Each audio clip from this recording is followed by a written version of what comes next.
and I will be co-moderating the session with Rediala Ade Sukanmi, Outreach and Event Director at Educational Guidance Development Initiative, also known as College Guide Africa. It is a pleasure to moderate today's session.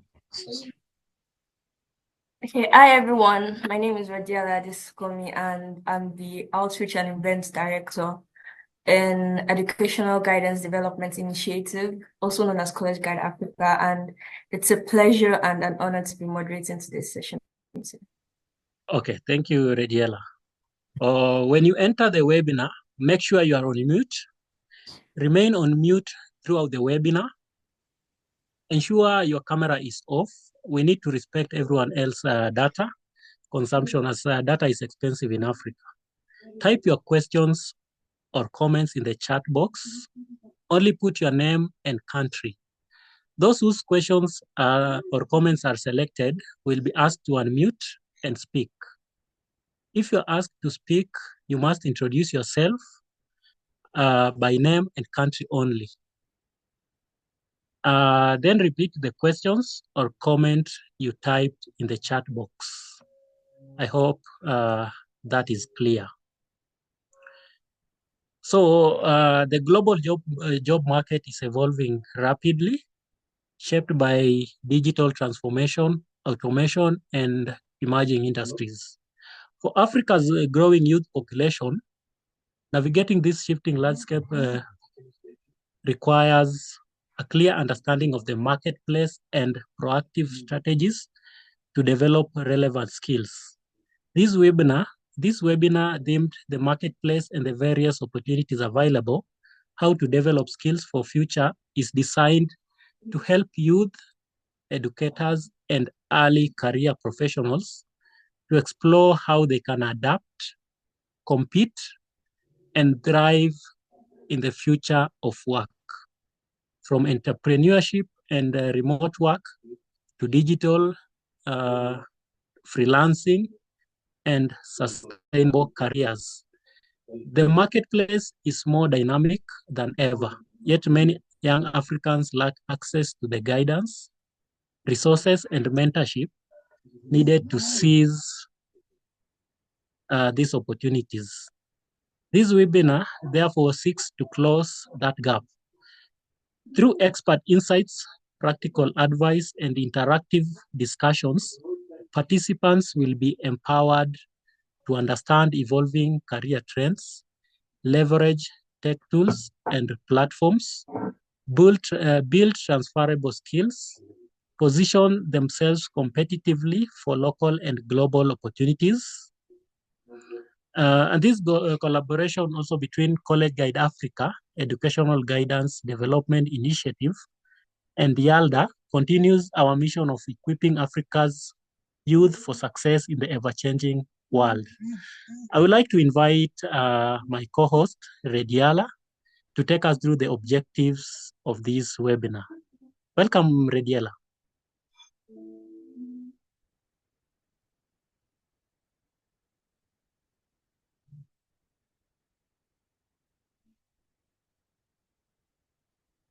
Rediala? Oh, sorry.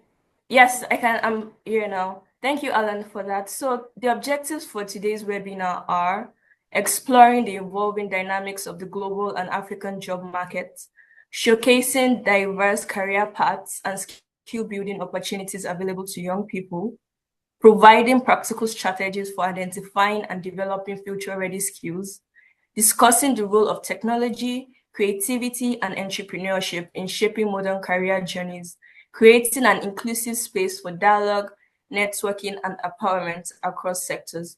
So we recognize Oluwafelami Awe Joseph from Nigeria as the author of this webinar's concept notes.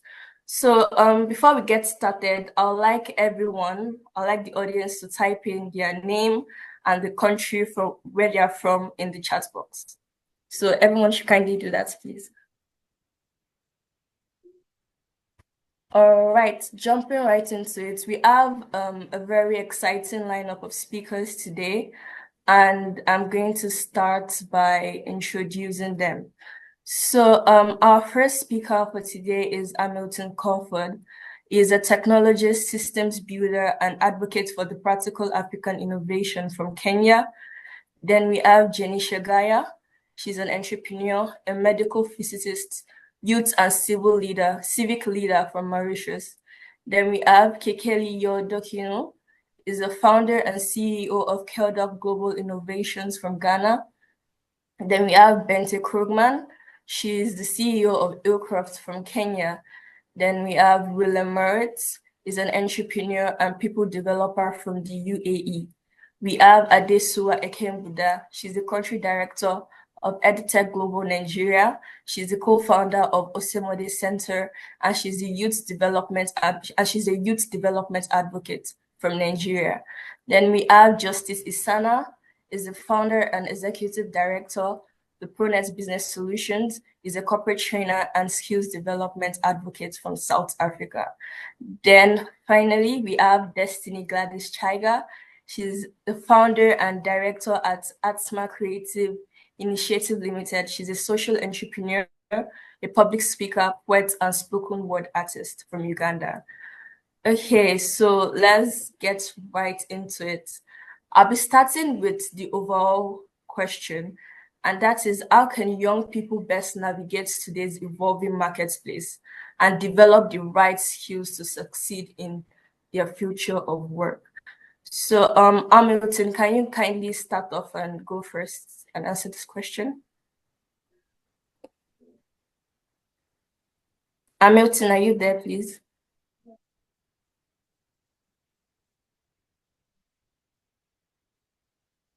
All right, I think we can start with Janisha then. Okay, Hamilton is back. Thank you very much. Can you go ahead and answer the question?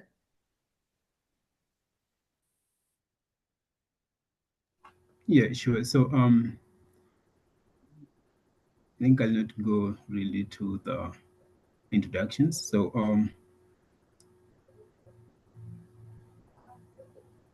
I'd answer that by saying, we're living in an era where change is no longer episodic, but rather it's very much constant. And technology, climate change, AI, globalizations are all really redrawing the job map across every continent.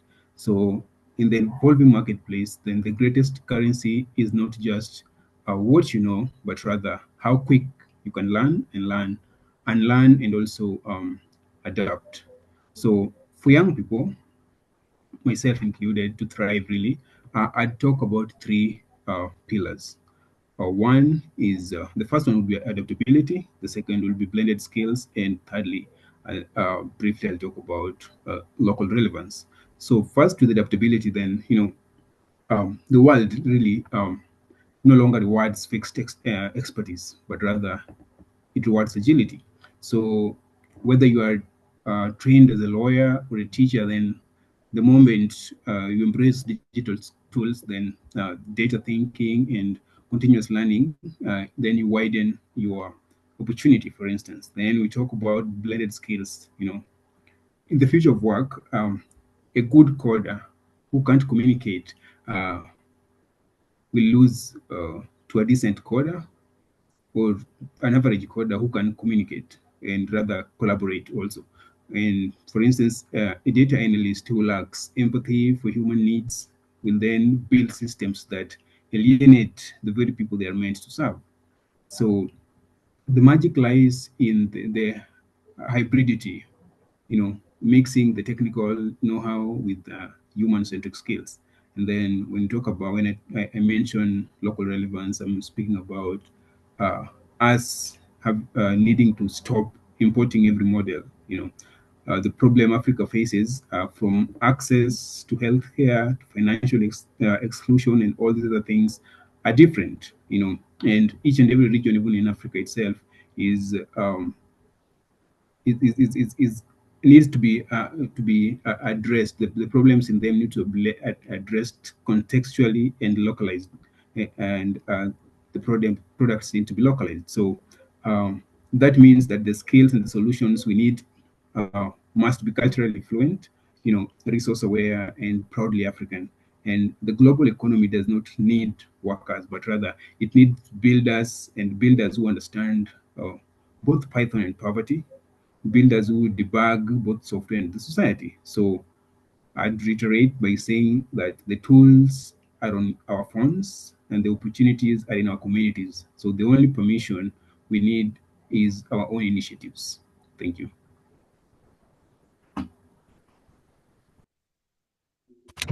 All right, thank you.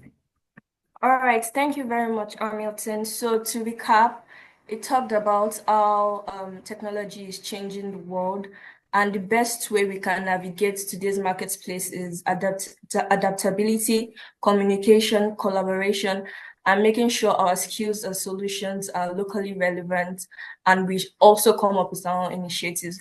Thank you for that, Hamilton. So Janisha, can you kindly go next and answer the question? How can young people best navigate today's evolving work marketplace and develop the right skills to succeed in the future of work? Thank you. Thank you, Radiola. Good evening, everyone. It's a pleasure to be here to speak on a topic that is not just timely, but vital. Like Hamilton said that we are now transforming into the first ever market where AI, automation, remote work, energy, and digital platform are rewriting the rules of work. So we are here living in the fourth industrial revolution. Among us, I see that we are mostly African countries. So I must say that in Africa, with over 60% of the population are under the age of 25, and this is both massive and a challenge as well as a great opportunity. So the task for us is that we must equip ourselves with the skills, mindset, and adaptability to remain relevant and competitive, both locally and globally. So what actions should we take? First of all, we need to build transferable skills, communication, critical thinking, and digital literacy. For instance, take the story of Yolami Ojodev, one of today's writers. She leveraged her skills in storytelling and education to launch initiatives that guide thousands of students in Nigeria. Second, we should learn how to learn. The jobs of tomorrow may not exist yet, but if we know how to upskill quickly, we will always stay ahead. That's how future-ready thinking works. There are platforms like Coursera, Google Career Certificates, LinkedIn, opportunities for youth, massive open online courses, and as well as courses offered by the embassy and ministries within the country. We have aspiring institutions and also universities that offer free courses. Third is to embrace digital skills. Coding, graphic design, data analysis, online marketing, they are no longer optional. Whether you're in finance, agriculture, health, technology will touch your work. Fourth is to build soft skills, emotional intelligence, teamwork, problem solving, adaptability. These will normally set you apart. Next, I would say that we don't need to wait. Entrepreneurship is no longer limited to building big businesses. Start where you are. Create a podcast, sell crafts online, offer tutoring. You don't need capital. You need clarity and consistency first. So young people must stop waiting for systems to be perfect. We must think mentorship. Join platforms like YALDA, YALI, United People, Amazon Leadership, European Union, African Leadership Academy, and there are many more where we can collaborate across sectors. Peer-to-peer learning and global networking have never been more accessible than it is today. So personally, I have been in all these communities which have opened doors. I was someone who had no prior access to tech training, yet I am now in sustainable brands because someone gave me the tools and I now take the leap. 4 years back, I was figuring how could I irrigate my whole farm, and today I am glad to see that my automatic water harvesting is working. So you see, youth across continent are already leading innovation, and each of these results start with awareness, belief, collaboration, followed by action. So in closing, I leave you with this. The future work is not something to wait for. It is something to create. We may not we may not control how fast the world changes, but we do control how ready we are. Whether you're an artist, an engineer, or a farmer, the skills you build today will determine the opportunities you unlock tomorrow. So let's be proactive, let's be intentional, and let's be future ready. Thank you. Thank you very much for that, Janisha.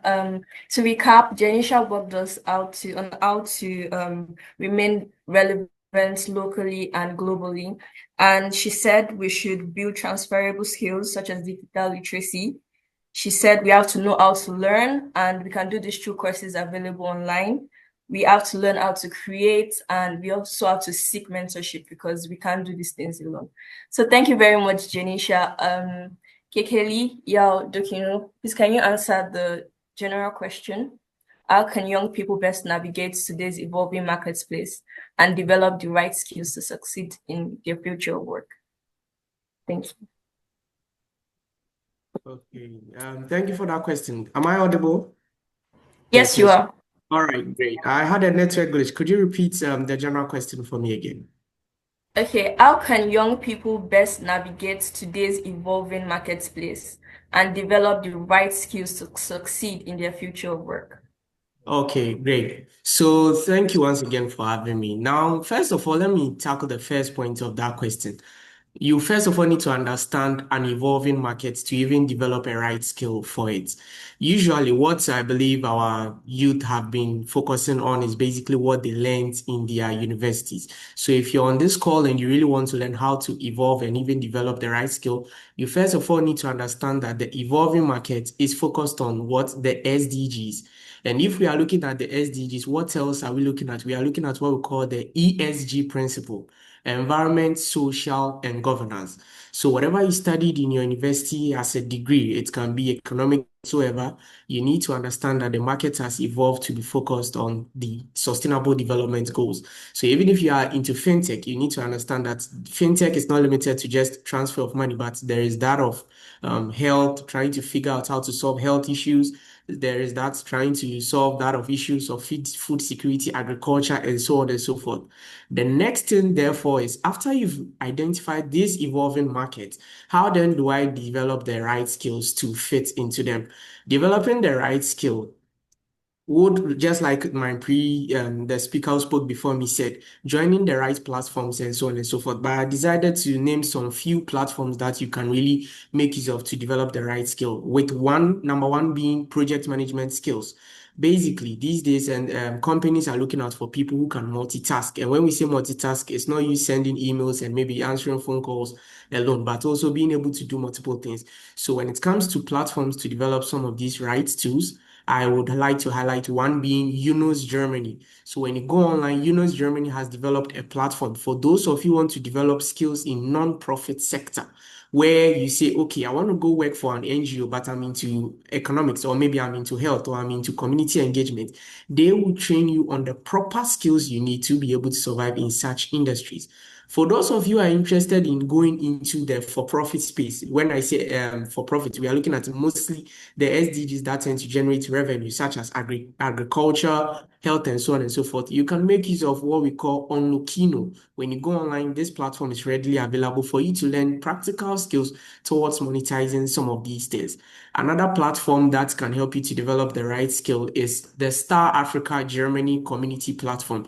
So what happens there is there are free courses that would help you to develop skills that are not focused on just Africa, but that of Europe. So you become viable for both the African and the European markets in the field of entrepreneurship, or basically working for somebody else. And the next one that I would also like to highlight in terms of platform is what we call Hub for Africa.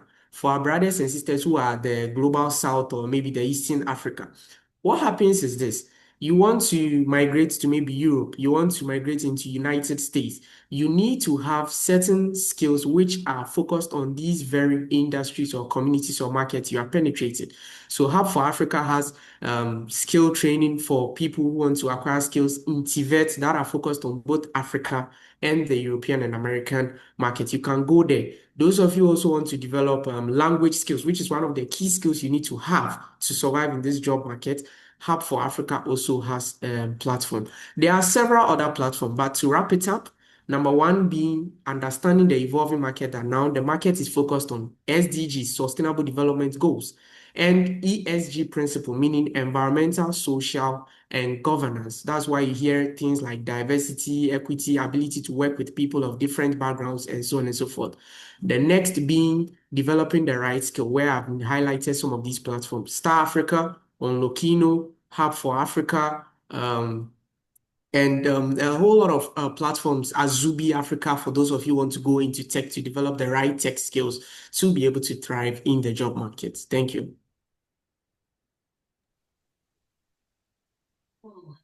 All right, thank you very much, Kekeli. So to recap, it talked about how we have to first understand the developing markets, and that is that it has evolved to focus on the SDGs and the ESGs.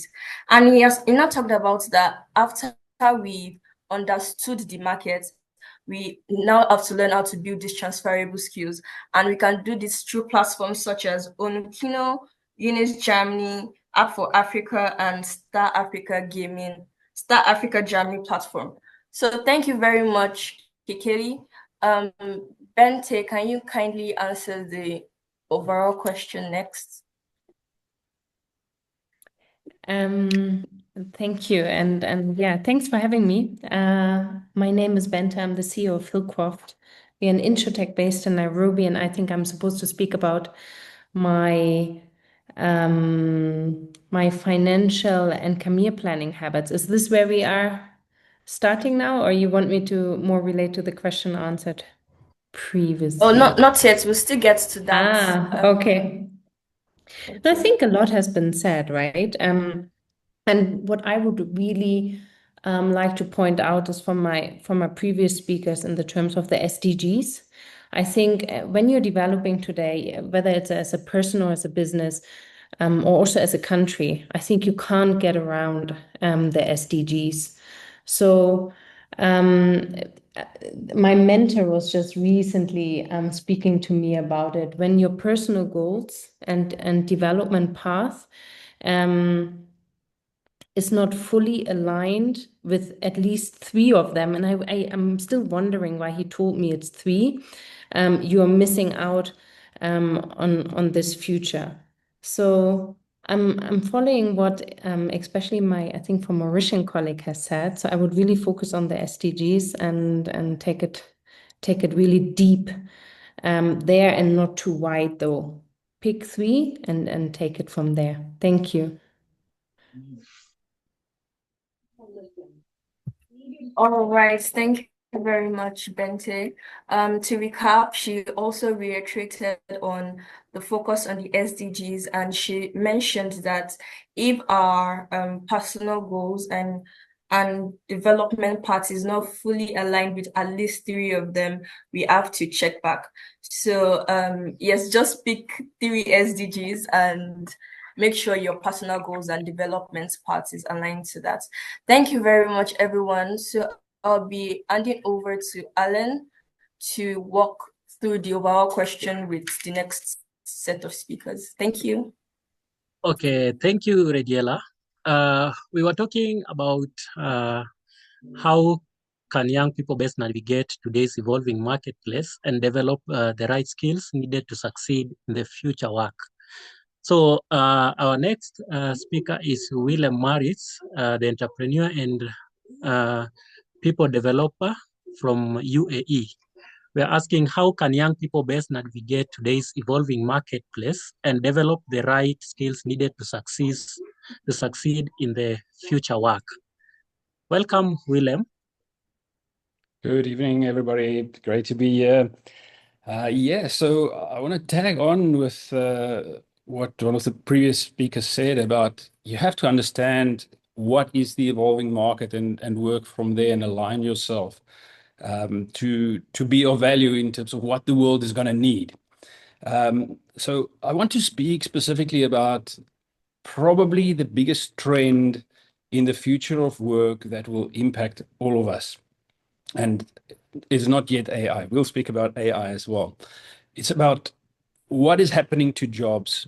The reality is, and then there's quite a strong consensus across futurists all over the world that less of us will be in jobs. So the first thing I want you to think about when you prepare yourself for your career forward is that your career is less likely to be in the context of a job like what your parents probably had. So think less about finding a job and think more about earning. We often think that there's two alternatives. There's either you have to find a job, or you have to be an entrepreneur and build a venture. And both of those will still be there, but a small percentage of people will actually build ventures where you employ people and you build a big company, and a small percentage of people will be in jobs. The majority of us will be solopreneurs or freelancers or gig workers. And that requires a very specific mindset and skill set that you need to prepare yourself for. And I think it's very exciting, actually. All of the things that we always thought is uncool about jobs, where you have to work at 9 to 5 and you go to the office and you do the same thing day after day. All of those things will probably not be applicable to you. The exciting part is you can actually now follow a career where you can earn stuff, you can do a variety of stuff, you can work from home, you can work from Bali, and you can earn in US dollars. And really, the life is flexible and open for you if you align yourself well to this. So we focus a lot on helping young talent to understand what it means to prepare yourself for this future, where you're more likely to kind of work for yourself or maybe work with a small group of your mates. And we categorize those skills in 5 categories. The first is prepare, as how you do analysis and research and find out what the skills or what the market wants. The second one is create, is how do you create solutions and offers? Even if you're a service provider, a professional like an accountant, how do you shape an offer or a unique value proposition to the market? And the third one is promote. How do you sell yourself? How do you create a profile? How do you create a good reputation, social media, and all of those things? The fourth category is deliver. Deliver reliably. I work a lot with freelancers from Fiverr or freelancer.com or Upwork. A lot of them are great at what they do and how they promote themselves, but when it comes to delivery, it's very shaky. So make sure you know how to deliver sustainably, on time, and on budget all the time. And then the fifth category is relate, or networks, relationship. How do you build networks? How do you build long-term relationships with partners, with clients, and alliances that work together with you? Your network is your net worth, they say. So the big part of your asset that you're building for yourself is your network of people that you know and people that trust you for bringing value to the world. Okay, that's what I have to say for now. Thank you so much, Willem. Of course, Willem has talked about understanding the evolving market and positioning ourselves better towards that market. He also talked about the biggest trend, which will be knowing what is happening to the jobs, less of jobs will be available compared to what our parents had. He also talks about the likely different from what our parents had. Majority will be freelancers, gig workers, and entrepreneurs. He also talks about a very important point of preparing, creating, promoting, and also delivering. Thank you so much, Willem. Our next speaker will be Adesua Ekengbuda, the County Director, Education Global, Nigerian co-founder. We are asking, how can young people best navigate today's evolving marketplace and develop the right skills needed to succeed in the future. Welcome, Adesua. Okay. Please, am I audible first and foremostly? Can Yes, you you hear are. me Yes, you clearly? are. Yes, please. Okay. Please, apologies for not putting on my camera. I have a poor network, if you don't mind. Yeah. So I'm going to say some things. In doing this, I'm going to talk a bit about my story because when I was asked this question, when I got the question, I realized that this is like something that I went through. So I first and foremost want to appreciate Yalda for putting this wonderful initiative together. And I would say that for the African marketplace, it is currently changing fast. And there are some keys that I would say that are necessary for every youth to have. You have to learn to be adaptable. You have to be very intentional and you have to be proactive. So for the first thing now, for anybody or any youth that wants to launch into the market space, the first thing that I would advise is to discover yourself, self-discovery. So I'm going, like I said, I'm going to talk about myself a bit. I started by reading microbiology. I never read education. I didn't read project management and all of that. I read microbiology. I worked with a government agency tagged Edo State Skills Development Agency. So Edo State is one of the states in Africa, a state in Nigeria rather. And I was project assistant at first. Then I moved on to project coordinator. And one thing that really helped me was that I started to ask questions like, what problems do I feel I can solve? Because it was a new space for me. What skills will I need to like learn to be able to make this role much more uh, adaptable for me to like adjust myself to? And then I started to look for skills. I did coordinator coordination courses. I did I think from Coursera, I had to learn about the skills. So I would say that you have to know yourself. You have to be very intentional to know what you want, what purpose that you think that you want to achieve, what is driving you as a person. Then you have to skill up. You have to learn skills. And now bringing this up to EduTech, um, I would say it is about competence. So you have to, as an African youth, you have to learn to be competent. You have to competence is something that is built and it is built via capacity building. So you have to ensure that you are competent and you are relevant. And relevance is learning skills as you go. And in this current dispensation of 2025 and from the 2020s, AI is something that has been evolving and technology. And these days, in Nigeria, I'm going to use Nigeria as a case study. You see a lot of people that are scared to learn about artificial intelligence because they feel that artificial intelligence is here to take their job. So I am project coordinator for the Global AI Council. It's a council that is an NGO that is set up, and I'm like a part of it, and we do research. And when you ask young people, oh, what do you think about AI? Why don't you learn one AI skill? They tell you, oh no, AI is not. There's a religious. I don't know. I do not want to be. I did not want to involve religion, but some people just believe that AI is devilish.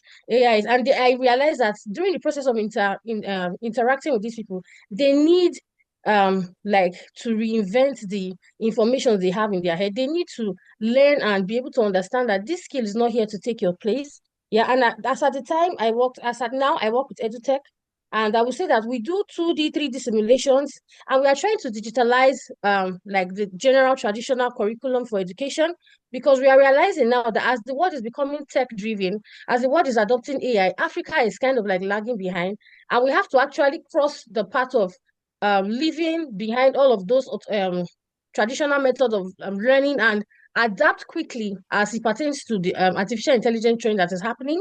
And I would really encourage other people here, the Africans, to look into the educational sectors for their various countries and try to maybe put a word or two or in any way you can in any capacity to make sure education is now becoming tech driven rather than the normal traditional means.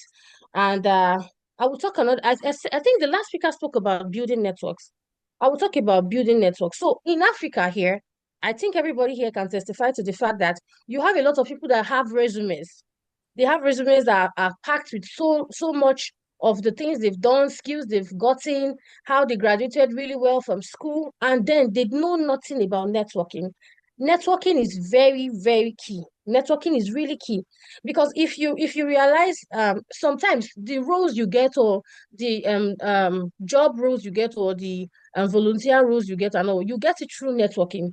Most people do not understand that networking plays a great role. You can go for a conference and meet somebody that will refer you to your next employer or that would open an opportunity for you. I've had experiences, and I would say that most people, if you talk to them about like joining, I think somebody spoke about Yali. So I'm a Yali member also, and you say, "Oh, come join Yali." Yali is going to expose you to a lot of opportunities, opportunity for mentorship. You get to meet people that can mentor you and all of that. They tend to shy away from these things, and it is not something that it is not something that that we should look away from. It is something that we should encourage young people to do. Mentorship is key. Then I already talked about embracing tech skills. I cannot overemphasize embracing tech skills. It is very, very important. And you have to have an entrepreneurial mindset. Whether you are doing a 9 to 5 job or you're an actual entrepreneur, I will advise you to have entrepreneurial skills. Now, one of the main key points is I would take from being an entrepreneur is that an entrepreneur is a go-getter. An entrepreneur cannot say, because I'm tired today, I'm not going to do this thing. Even when it fails, you have to stand up. You have to say, oh, I'm going to get to do this thing again. You have to be very dedicated and proactive in whatsoever you are doing, whether you're doing a 9 to 5 job or you're an entrepreneur or you are an NGO owner or you're an NPO owner, whatsoever it is, you have to be very, very intentional and proactive. And in this current dispensation, you have to have an Android phone, no matter how okay, so for most people, I know because of the economy and all, some people do not own like laptops, but at least you can get like an Android phone where you can have access to internet, no matter how minimal, to check for updates, to check for opportunities and all of that. Yeah, so I think every other speaker has spoken about all of the things that I would have spoken about. I just wanted to chip in this like one or two. And I would just say the African youth should believe in themselves too. We have to believe in ourselves. And if you're going out to the marketplace, if you're going and I forgot to mention the market space, because when you mention market space, some people do not understand that the market space can be digital, the market space can be like a physical environment, or it can be hybrid. You have to understand which one works well for you and which one best suits your your situation. Yeah, so I think every other person has said every other thing. Thank you very much. Thank you so much, Adesua, for that insightful points to the youths. Of course, Adesua has talked about learning. The youth should learn to be adaptable. They should also discover themselves and know what they want, learn the problems, and find the solution. On top of it, skills is more important. She also talked about being competent and relevant, building networks, and top of all, believing in ourselves. Thank you so much, Desua, for that very important points. Our next speaker is Destiny Gladys Chaiga, founder and director at Hatma Creative Initiative Limited, a social entrepreneur, public speaker, poet, and spoken word artist from Uganda. Welcome, Destiny Gladys. We are asking how can young people best navigate today's evolving marketplace and develop the right skills needed to succeed in the future of work. Welcome.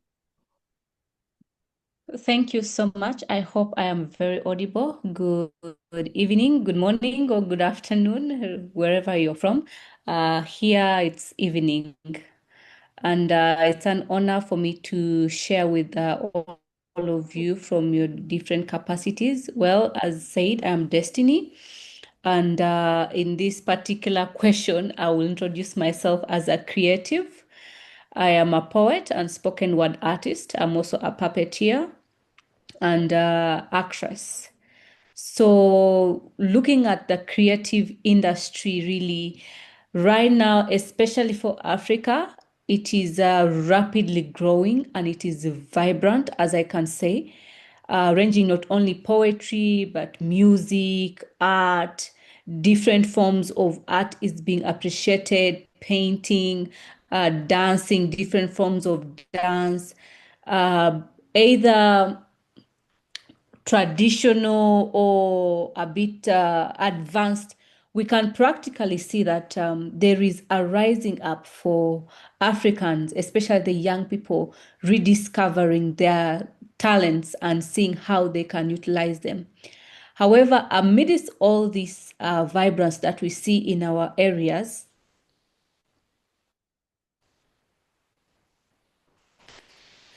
there is, especially for the younger generation of creatives, where the issue of limited funding, limited exposure still is a problem, and also a limited mentorship.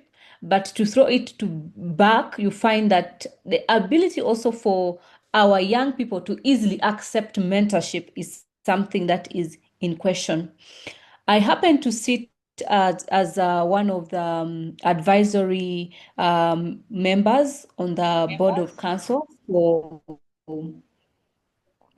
I'm hearing echo, for the Artist Change Program under Global Fund for Women. I represent the southern part of Africa. And the time we have had to engage with different creatives to guide the organization on the awards for creatives, different things people are doing, you get to see that there's a lot going on. And the major point is the limited funding. Now, there is also competition that is very existing in the different capacities of work that we do. We cannot avoid competition, and we are grateful for competition. And in the face of all this, that our people are coming up as the creative economy is growing, and what can we do as creatives or as young people who are in desire of growing amidst the AI, amidst the industrial revolution, amidst the booming population, amidst all the good and the bad. One key thing which is not so different from what other people need to take in their career path, just as creatives, is also seeing, one, how do you brand yourself? How do you position yourself strategically to be able to take up the opportunities that come your way? Because we know that amidst all this, there are opportunities that come our way. The second point I can say is, which is very critical, is how can is the young people being able to have the key communication skills that are needed. Not only oral, which often comes in when they're performing and all that, which sometimes is good, but beyond that, how do you present yourself in terms of writing about yourself online? How do you do that? If you are meeting various categories of people, how do you present? Because when you are meeting diplomats or presidents or ambassadors, the way you present yourself may be quite different from how you are going to present yourself when you're meeting your fellow colleagues. So we need to see that in our quest to take advantage of the growing visibility, and in our quest to see we take up the opportunities that are available to us, it is very key for us to understand as young people, how do we present ourselves? Why am I saying this? I have had the opportunity of meeting, first of all, the president of my country on at least 3 occasions. And these opportunities came on short notice.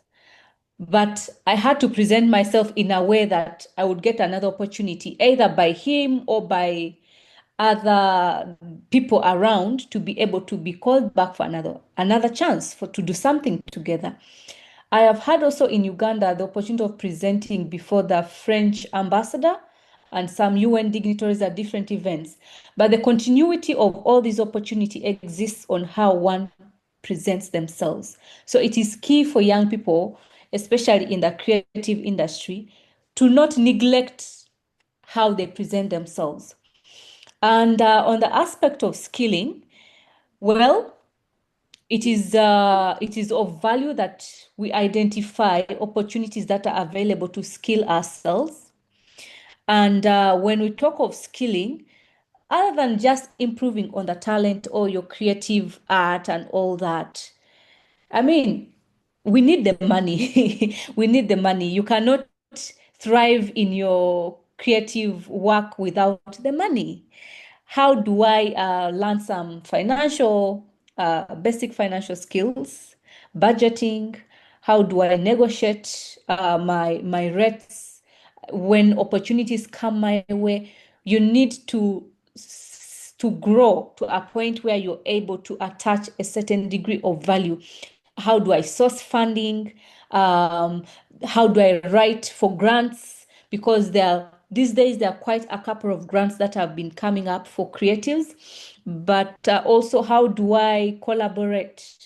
Collaboration is very key, and partnership in the business of creatives. And it is important to see that there is partnership that is being developed not only within your community or your country, but across the different borders.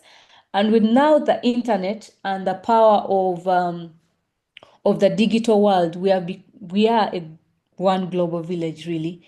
We can have access to different platforms and different people, and they're able to partner with us. People even have virtual shows, virtual events. So it is key for us to try as much as possible to move with what is trending right now.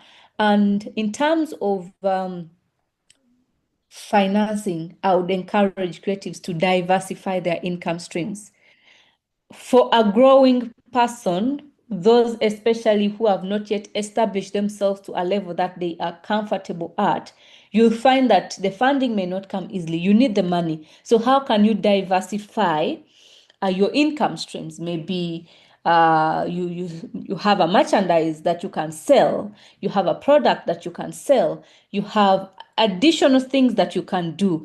As a poet and spoken word artist, I do communications. I'm a communication consultant because that is my core area of career. And with that, I'm able to do quite a couple of things under that niche so that I have additional income. In case you have something else that you can earn from, I would say don't ditch it until you have established yourself for that talent or gift of yours to be able to earn for you the money that you need. So I can moderate sessions, I can do public speaking, I can do rapporteuring, I can do script writing, directing. So there are different things that as a creative, especially one who has not fully established themselves, that you need to look into to be able to earn and to be able to have a strong footing.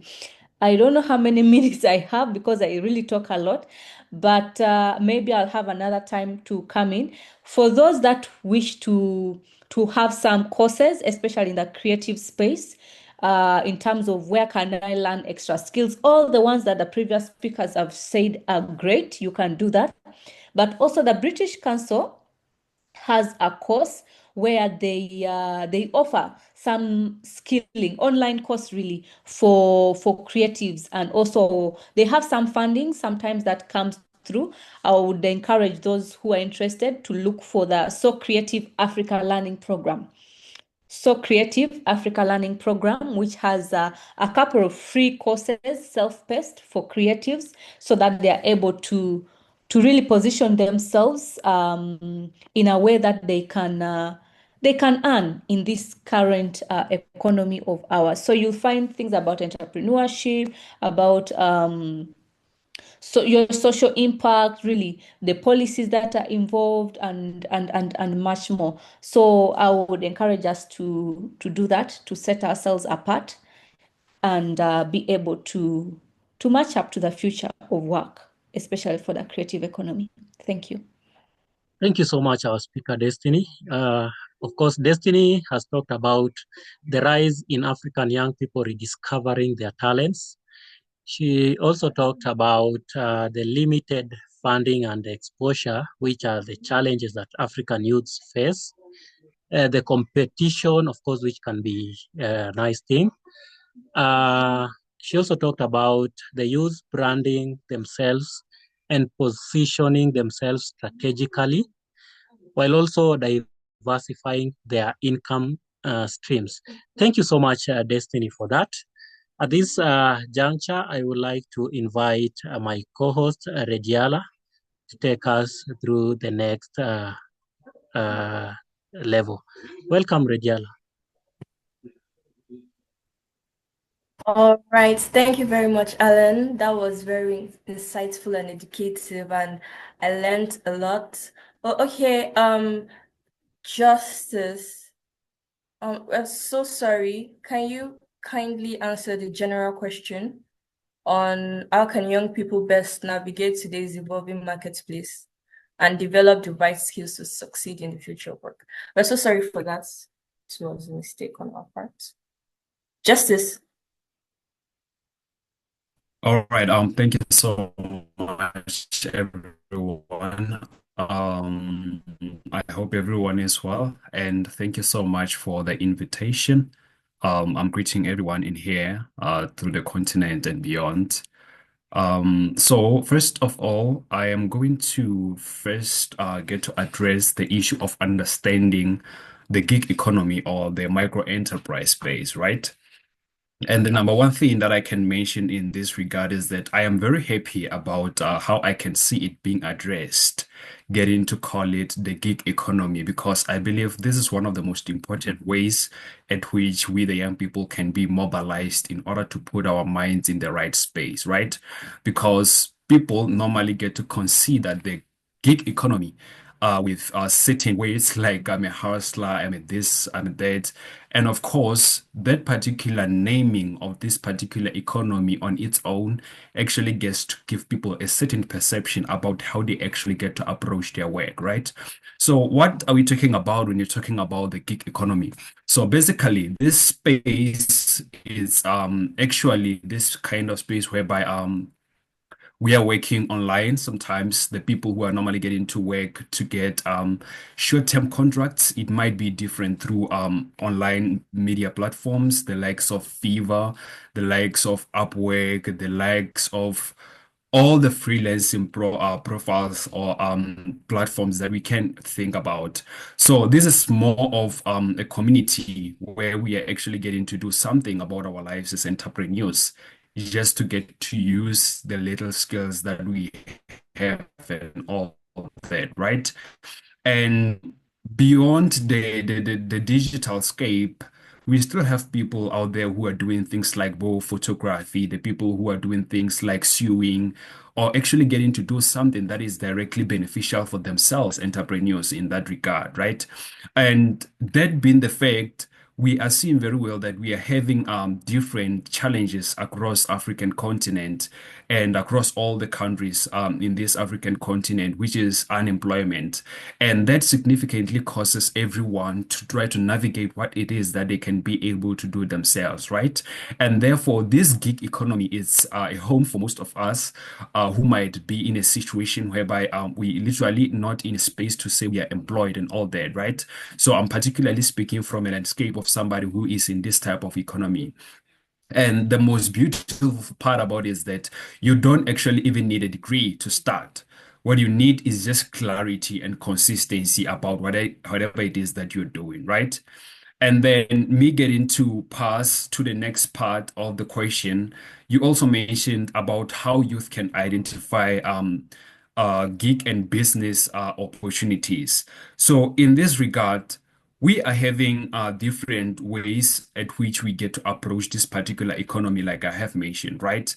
And of course, there are different things that we're going to look into in order for us to be able to identify the opportunities, right? And I would like to refer back to some of the previous speakers. They have mentioned the importance of self-audit. What are you good at as an individual? What do people ask you to help them with? And getting to understand that is the first thing that can actually get to make you an active contributor into this particular economy. And still going in line with the fact that we have to observe the problems in our environment in order to make what we have significant.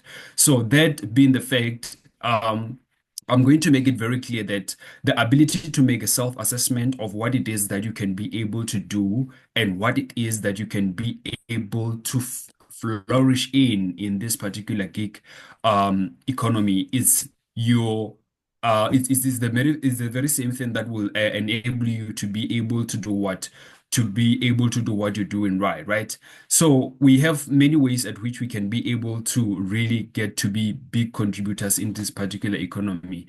Number one, the ability to invest in ourselves. This is something that most people actually get to undermine in many cases. We are having different platforms that actually get to provide things like short online learning courses or short learning programs, right? This is where you're going to be capitalizing yourself as somebody in the gig economy to say, if maybe let's say I'm a photographer. Yes, I'm a photographer, but what it is that I can be able to do to be an exceptional photographer, right? So we have different platforms like Digify Africa and the likes of other many platforms that the previous speakers have mentioned, that the people in this particular economy, which I also consider as an entrepreneurs, although they're still in a particular stage of development, should get to enrich themselves with and actually go deeper in learning and understanding the different parts of whatever it is that they want to get to flourish in business, right? So when we also talk about the digital world and how we can be able to flourish in the gig economy digitally, we have different platforms like I have mentioned. We have Fiverr, we have Upwork. Those are the freelancer profiles or platforms that can actually get to expose you to global gigs where you can be able to flourish and do the work that you are most good at in a way, right? So let's say, for instance, you're somebody who is really good at uh, designing logos, just as an example, because I mean, each and every company out there needs somebody who's going to work on its branding, and you know very well that you're good at branding. Instead of you getting to say, I'm going to be there doing word of mouth as part of my marketing, you can actually get to subscribe to these platforms and actually get to use your skills to serve the wider audience, right? And then we also have platforms like LinkedIn and everything, where most employers, because one of the things or the current trends that we are currently experiencing is that the rate at which the formal employment is going, it is significantly affected by many factors such as AI and all that. And therefore, many employers now depend mostly on this economy because there are people who are having very effective skills, yet alone they are not formally employed on a 9 to 5 job, who can be able to do the job at a lesser cost, getting to pay somebody who is formally employed, right? So that's one thing that we need to actually get to ensure that we invest ourselves in. We also have platforms like Google Hustle Academy where they will offer you free training if you are in the African continent and all that, so that maybe even in the areas at which you're focusing on, you can be able to do what you're doing exceptionally well. So on a personal landscape, I consider the gig economy as a training ground for an entrepreneur who is looking forward to having a multi-million or whatever it is enterprise that will actually get to even outgrow the individual at some point, right? So I have already outlined the importance of investing in yourself as an individual if you're gonna grow into this gig economy. And one other thing that is very critically important is the ability to learn, to unlearn and to relearn. We have been programmed in a way as we kept on growing up. We have been taught in a way through university in a way. But the most significant difficulty that most people think or get to face is that they are unable to shift accordingly as the dynamics of the market gets to shift. So if you are able to learn, to unlearn, and to relearn, you will somehow get to significantly work effectively and ensure that you are relevant with the current trends, especially in the gig economy, because things keep shifting each and every day. And if I can tell you, a few years ago, we used to have people who can be there to do certain typewriting and everything and all that. But now we are having sort of things like AI. And of course, getting to say AI is going to take everything out is not what I'm saying for now. But what I'm saying is most jobs that used to be there at that particular time will now be insignificant because of the rate at which we are able to do them now. We can do them in a much cheaper way. Just in a type of 3 sentences, I can get everything that I want as good as I want it to be, right? And then as you are in the gig economy, the first thing that you need to understand is that you need to maybe get to look how it would be if you can offer services before products, right? Why am I saying this? Sometimes you do not need anything to offer services. You just need yourself and the skills that you have. And you significantly don't need to pay anything to offer the services that you have. I'm going to make a very typical example of how I managed to build a Pronet Business Solutions, and I'm going to be very short. I have realized that in South Africa, we are having problems. Number one is unemployment skyrocketing, right? And number two, everyone who is going to business is crying about funding, is crying about investments and all that. And it will be really being ignorant from my end to say I'm also going to join that queue. So what I did was to actually get to volunteer in an NGO. And when I went to the NGO, my aim was simple. I wanted to learn two critical things. I wanted to understand how it is to be able to write a grant proposal, right? And therefore, I was looking that in line with what it is in demand, because I'm sure everyone in here who's running a business is looking for an investment, is right looking for a what? For a grant proposal, a funding of some sort, of which we need to know how to get those, right? So that was my approach. I didn't have the money to say I'm going to run the business and this and this and this. I firstly looked on how I can be able to get the skill, which is going to volunteer in an NGO, learn how to write grants, learn how to develop proposals. And then out of that, I also got to be in line with getting to understand how I can be a facilitator, which is what I'm doing today as a corporate trainer. So getting to be aware that you need to learn something that you can be able to provide at a higher value in return. It's also very significantly important. And at some point, like I said, you can do that for free. Going out there and offering your time for something useful and meaningful than yourself would actually get to put you in a very long run in the gig economy. And then we are going to talk about the importance of collaboration. As an individual, they always say you can be able to do so much, but you cannot be able to attain so much at a single, right? You need to learn how to collaborate.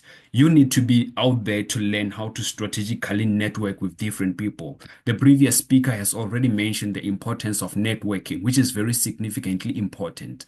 In the gig economy, it's either somebody beats on your customers or you get to decide what happens with the customers. But what is significantly important is to be available when those people come, and is to be in a space where you are actually accessible as well as an entrepreneur. Be active on social media. We can't be saying we are having LinkedIn, yet along the only thing on LinkedIn is our qualifications and not making use of LinkedIn. We need to collaborate. We need to send the invitations, and not for the sake of getting to improve our mutual friends, but for making use and knocking to those doors and ensuring that we are knocking to the relevant people. We are pitching, and believe me, for the longest time, you're going to experience silence and you're going to experience no response at all. But it is consistency that is going to keep you moving. And then lastly, I'm going to talk about the last part of it.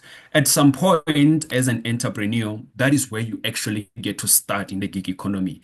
But as you keep envisioning, as you keep enhancing your skill, you will see that at some point there is a need for you to actually get to make a bolder step rather than just getting to have what you need for that particular moment or getting to have passive income. You'll be at a point whereby you need to make it sustainable and something really bigger. So what you'll need to do next is to consider registering your business and getting the documentations right. If you're in South Africa or any other country, your tax number is important, your bank account to start monitoring your financial discipline, your ID and the basic business profile. Those are some of the important things that you need. Then after you have been in that particular stage where you realize that you need to take yourself seriously, which is registering the company. That is when I can say you are now ready, you have prepared, yet there's still a very long way to go. And then that is when you can consider registering your company. And then what happens after that, I think, can be discussed in the next webinar on how we can be able to sustain small businesses and all that. But apart from everything and above everything, preparation plus awareness will be equaling to what? To opportunity. We cannot keep looking for opportunities that we are not yet ready to be able to fulfill them. We cannot keep looking for jobs yet we are unemployable. Self-investment is the best thing you can ever give to yourself. Thank you so much, everyone.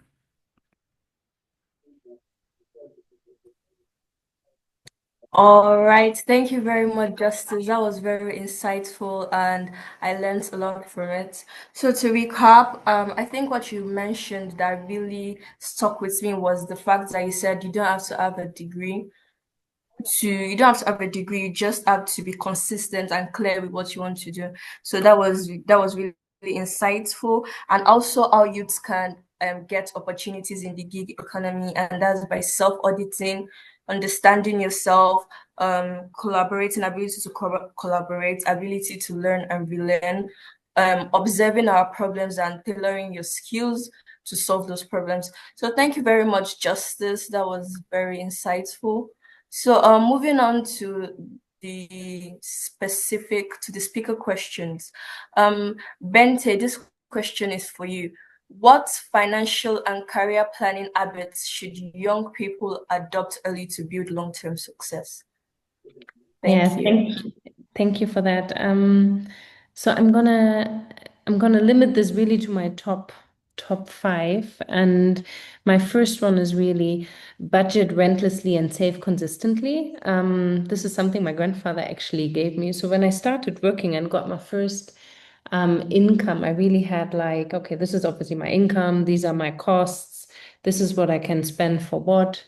There were some guidelines somebody was giving me, this is your income, you should pay only X% on rent, you should save X%, and so on. But I think the crux here is really have a big clarity about when it comes to, like I said, financial habits, to what is coming in, what is a must going out, like what are your really hard facts, fixed cost, and then save a bit, and then also have fun a bit, right? Because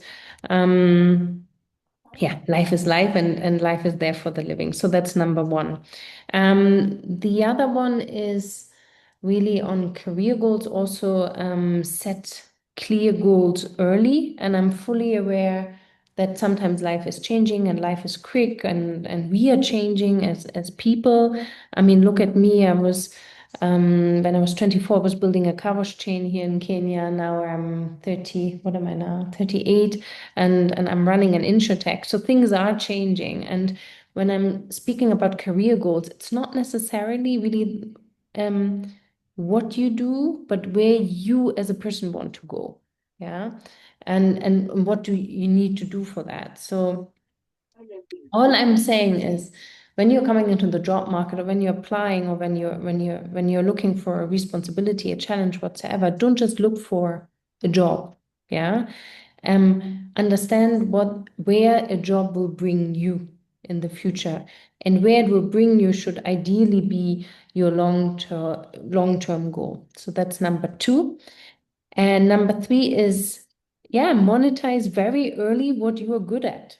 Yeah, I'm already explaining in it, and I know that's a stupid example now, but my daughter is already now selling cake in the neighborhood. She's a very good baker, so who wants some cake can buy some cake.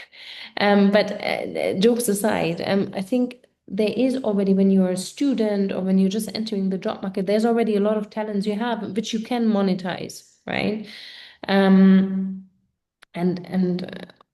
This can really go more from the tech tools, like in terms of graphic design. I hear a lot of actually my mentees doing now things in graphic design and writing, but it can also be something like, to be honest, like braiding hair, farming, teaching. I don't know, right? When I was a student, I was teaching pupils in school to make some early money. So the advice here is really turn skills into income very early, because even informally, it exposes you to business, and that builds confidence, that builds customer insight. Yeah, I really learned through that you're gonna make money when you listen to what the clients need. Yeah, and even small projects like that can teach you that very early on. And then number 4 is really financial literacy. Yeah. Understand money, understand how mobile loans work, how expensive they are, what is a compound interest, and why pension matters, etc., etc. I mean, financial literacy, my friends, is so, so, so, so, so important, and it never stops. It always changes. So attend classes, attend courses. I saw a lot of people here from Kenya.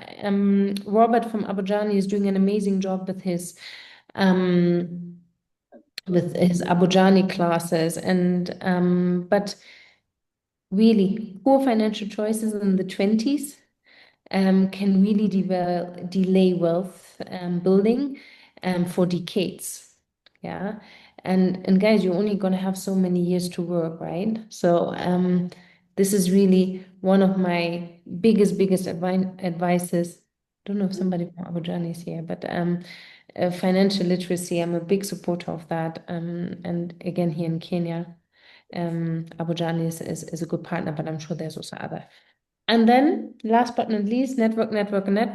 And that not just with your friends. Yeah, it's somebody else. I think William said it. Your network is your net worth, and I couldn't agree more. And here I really would like to challenge people, network across generations and also borders, because that's really gonna make it or break it. And this is, yes, about creating relationships, but then also nurturing it. It's not just enough to have like one meeting. You really need to go. I believe in going deep. And how can you do that? You're joining people spoke about Yali, but join these kind of networks, groups, partnerships, etc. Because ultimately in life, ultimately in business, your network will actually carry you through good, but also through bad times. And so, yeah, I cannot agree more. Your network is your net worth. So to summarize this again, my top 5: budget, yeah, and save. Then set clear career goals. Monetize what you're already good at. Financial literacy and network. Thank you. All right, thank you very much, Ben. That was so insightful. So to recap, we've recapped already, but to recap, budget, save, and also have fun. Set career goals early. Monetize what you're good at very early. Monetize your skills very early. Be financially literate and also network. Thank you very much. Moving on to the next person. Willem, this question is for you. So you've already talked about how what employers look for when hiring young professionals today, and how candidates can showcase their skills beyond academic degrees. But I'd like you to kindly reiterate on key takeaways. Thank you. Okay, so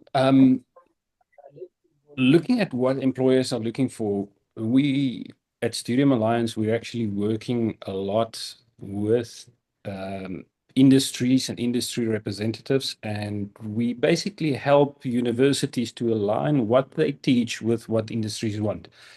Just recently, for example, we ran a global workshop with the top global brands in supply chain and logistics, and asked those employer representatives, what is it that you look for in graduates, that and what is it that you are complaining about when you say, oh, we have a skills gap?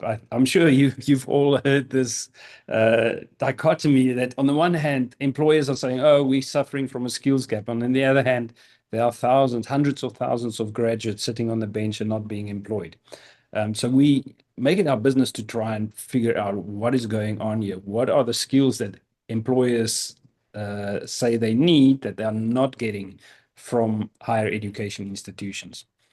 So I want to give you a little bit of a feel of what those skills are that typically come out in these conversations. So the first and most consistent skill was mentioned, I think, a couple of times already by some of my other panelists, and that is the ability to learn. I will use a different term. I will call it curiosity. Because when we say ability to learn, it can mean a lot of things. It's, do you have study skills, or do you know how to go to Udemy and enroll for a course and so on? But I want to narrow it down to say it is about curiosity. And the way employers want to see that curiosity is in asking questions. And just as a practical example, when you go to an interview, those interviewees or those candidates that go to an interview and ask good questions quite often make a better impression than those that are going to the interview and trying to show how smart and clever they are. So asking great questions is a very, very good skill. In fact, I've over many years made this let's call it a core skill for my sales team as well. So in sales is not about pitching a product and telling clients why they should buy the product and what the features of the product does. The first thing in sales is asking questions.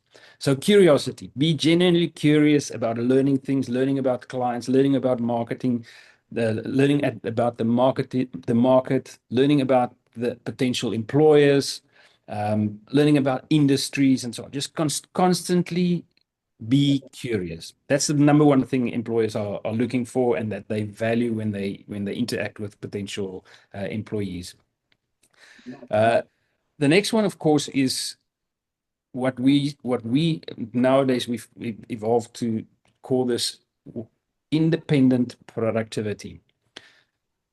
Independent productivity means your ability to get things done fast without supervision. Now, if you put yourself in the shoes of an average employer, let's take a big employer. Let's say you are HSBC Bank, and you are interviewing for financial consultants. You want to hire people who are going to come into the workplace and can independently achieve goals without somebody looking over their shoulders and showing them how to write an email or showing them how to create a calendar or send out a calendar item. Stupid things like how to get the time zones right if you're working across different time zones. So these are very practical productivity things. Be independently productive. It means computer skills, it means AI skills, and I promised earlier that we will come to AI skills. So when we ask employers, what AI skills do you need people to have? Of course, we're not even talking about technical IT people who need to do large language models or program or train large language models or code or whatever. We're talking about the average professional, whether that's an accountant or a medical practitioner or an HR practitioner or a journalist, whatever. All of us need AI skills. And if we ask employers, what do you mean by those AI skills? Which AI skills do you want us to have? The answer constantly comes back to independent productivity. How can you use AI, whether that's ChatGPT or Gemini, to get things done fast and independently without somebody having to spoon feed you? So I've given you two, let's say, high priority skills that employers are asking for. I'll share one more, which I think is probably quite useful, and that is about networking again. So, and I want to refine networking a little bit and help you to shape a very specific skill. And that skill is about being of value to somebody. because that's how you build a network. Everybody says, "Oh, okay, you have to network, you have to network." Networking is not only about going to an event and introducing yourself and telling people what you do and hoping that they will come back one day and because you gave them your business card. Networking is having a conversation with people all the time, being curious about what that other person is doing, and go with the intent to find something useful that you can do for that person. Because when you create value and you add value, that person is more likely to want to help and support you in future. So don't network with the intent to try and get something. Network with the intent to try and find an opportunity to offer something. The more you find an opportunity to offer something of value for free without somebody expecting is the more you will build trust and loyalty and a valuable network that will provide returns for you in your career. Okay, I will leave with those 3 skills. All right, thank you very much, Willem. So to recap, you talked about like the skills that you need and they are being curious.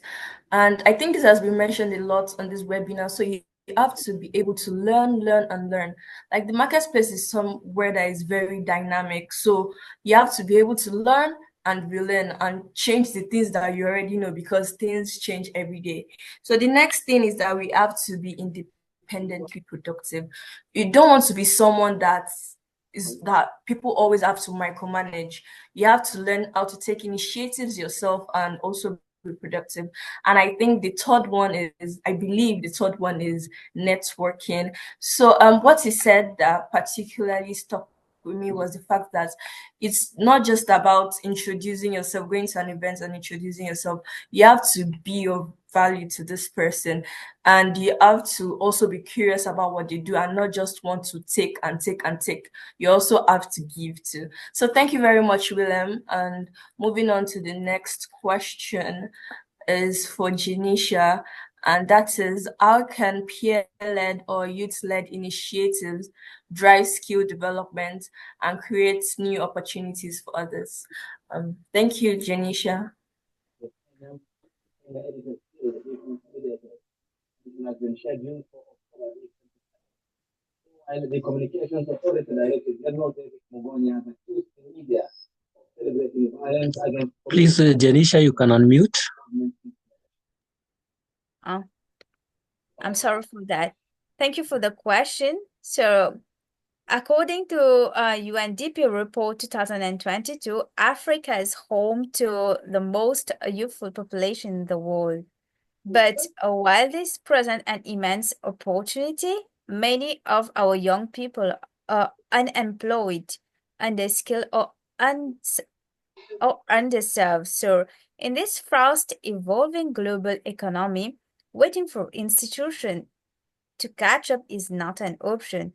That's why peer-led and youth-led initiatives are so critical. They are not just filling the gaps left by traditional system, but they are redesigning the future skills development and opportunity creation. So across Africa, traditional educational system often lag behind the demand of the modern job market. Youth are rising to this challenge by creating platforms that develop skills through peer learning, mentorship, innovation, and collaboration.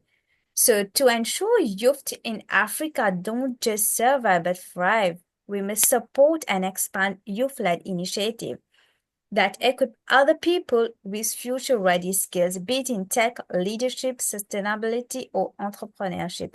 So let's take up the example of YALDA. It is active in almost over 20 countries, and it is led by youth and builds skills through summits, webinars, training in entrepreneurship, leadership, and policy engagement. So I have been to the YALDA I Bootcamp last year, and it equips you with business modeling, pitch development, bringing ideas, and as well as investment readiness. It also connects participants to different stakeholders, and this is how networking grows. Yalda also conducted the AFCFTH root course, which was very insightful. A second example I would say about the YALI. So it is an initiative launched by the US government where YALI provide peer-led networking and regional training in leadership, civic engagement, and public management. So many alumni go on to train others, multiplying the impact across thousands of communities. For example, myself, as a YALI alumni in Mauritius, so I train people in my locality on how to build a home garden, simple hydroponics, aquaponic, composting, and rain harvesting techniques, even as part of my family agricultural business. So the third one, I would go on to say about the Mandela Washington Fellowship, which empowers young leaders who return home to train, helps mentor youth, and also start impactful projects. There's also the Amazon Leadership Initiative, which is funded by Young Women for Young Women, and this initiative provides mentorship, leadership, and boot camps to empower girls in underserved communities. It encourages peer mentorship and build confidence and life skills for employment and entrepreneurship. There are other such programs such as the Supernova Foundation, which is an international mentoring program for women in physics especially. The European Union in your country, in some countries they are not well established, but in others there are.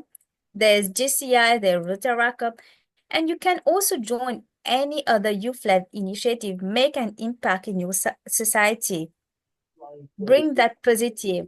In Mauritius, sir, there is the AfriTech Fellowship Program. I don't see any participant from my country here, but there is the AfriTech Fellowship Program, which is a peer-led fellowship to empower women in STEM. So I was a fellow in 2023, and I have seen firsthand how we train and inspire other youth in coding, GRS, innovation, and balance. The program also includes public speaking opportunities like AfriTech Connect, where young leaders share knowledge with peers across Africa. And for the European Union, as a youth ambassador, I collaborate with other youth to bridge policy and grassroots realities. So we act as youth voices in policy dialogues while encouraging peers to become community leaders and change makers. There are other such NGOs like Ensemble pour Maurice, among others. So why normally peer-led initiative work? Well, this is because it is, first of all, it is relatable. Youth trust and connect more with peers who have shared similar challenges. Secondly, is decentralized. Young people can act fast and it is multiplicative. As you can see that I was trained for YALI, for YALDA, and among others, such a leadership program. So I have trained many people in my locality, be it my friend, my colleagues, my family, my sibling. So empowering all these people make a great impact in the society. It is actually exponential. And these initiatives foster confidence, collaboration, and community impact, which are normally key for real-world success. And I would go on to say, to conclude about the Youth for Youth. So when youth lead, we don't just build skills, we build movement, we open doors for others, foster inclusion, and develop solutions tailored to our realities. Whether through coding classes, clean energy, boot camps, leadership summit, or digital storytelling, peer-led initiative, or transforming Africa one skill at a time.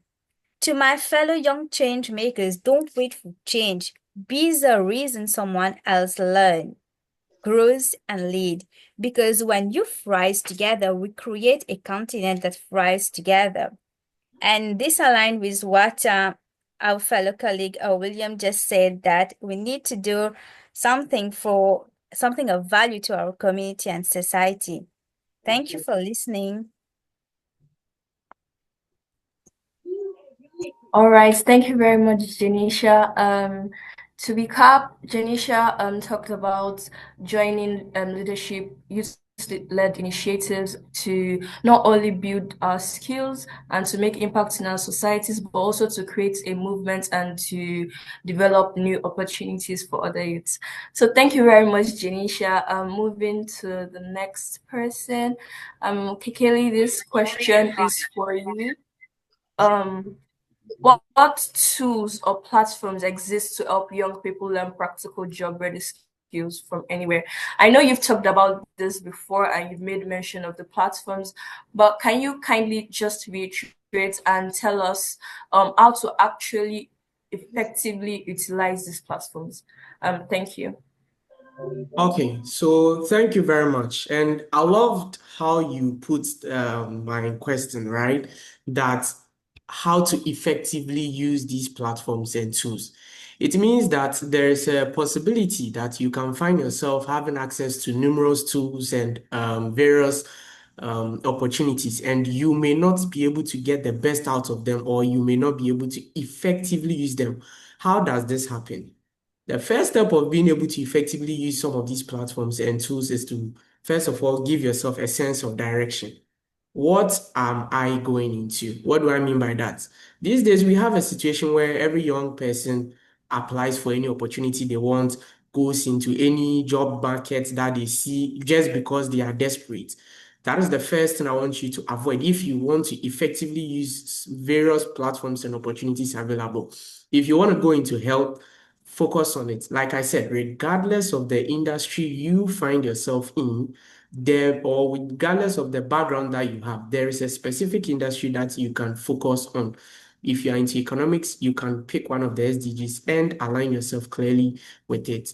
This will prevent someone who studied public health from applying for jobs in, let's say, let's say a job in maybe TVET, when clearly there's not that alignment, and you end up with losing track of what you want to do.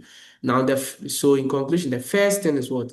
Giving yourself the sense of direction. After you've been able to give yourself that sense of direction and decided on your SDG and ESG principles that you really want to align or build your career path in, then you can then go close to these tools. So, number one, like I said, if there is one tool that cuts across all industries, it is project management. These days, project management is a big deal, and this is one of the key skills that almost every organization that is recruiting, or as an entrepreneur that is attempting to make success in a particular industry, you must have.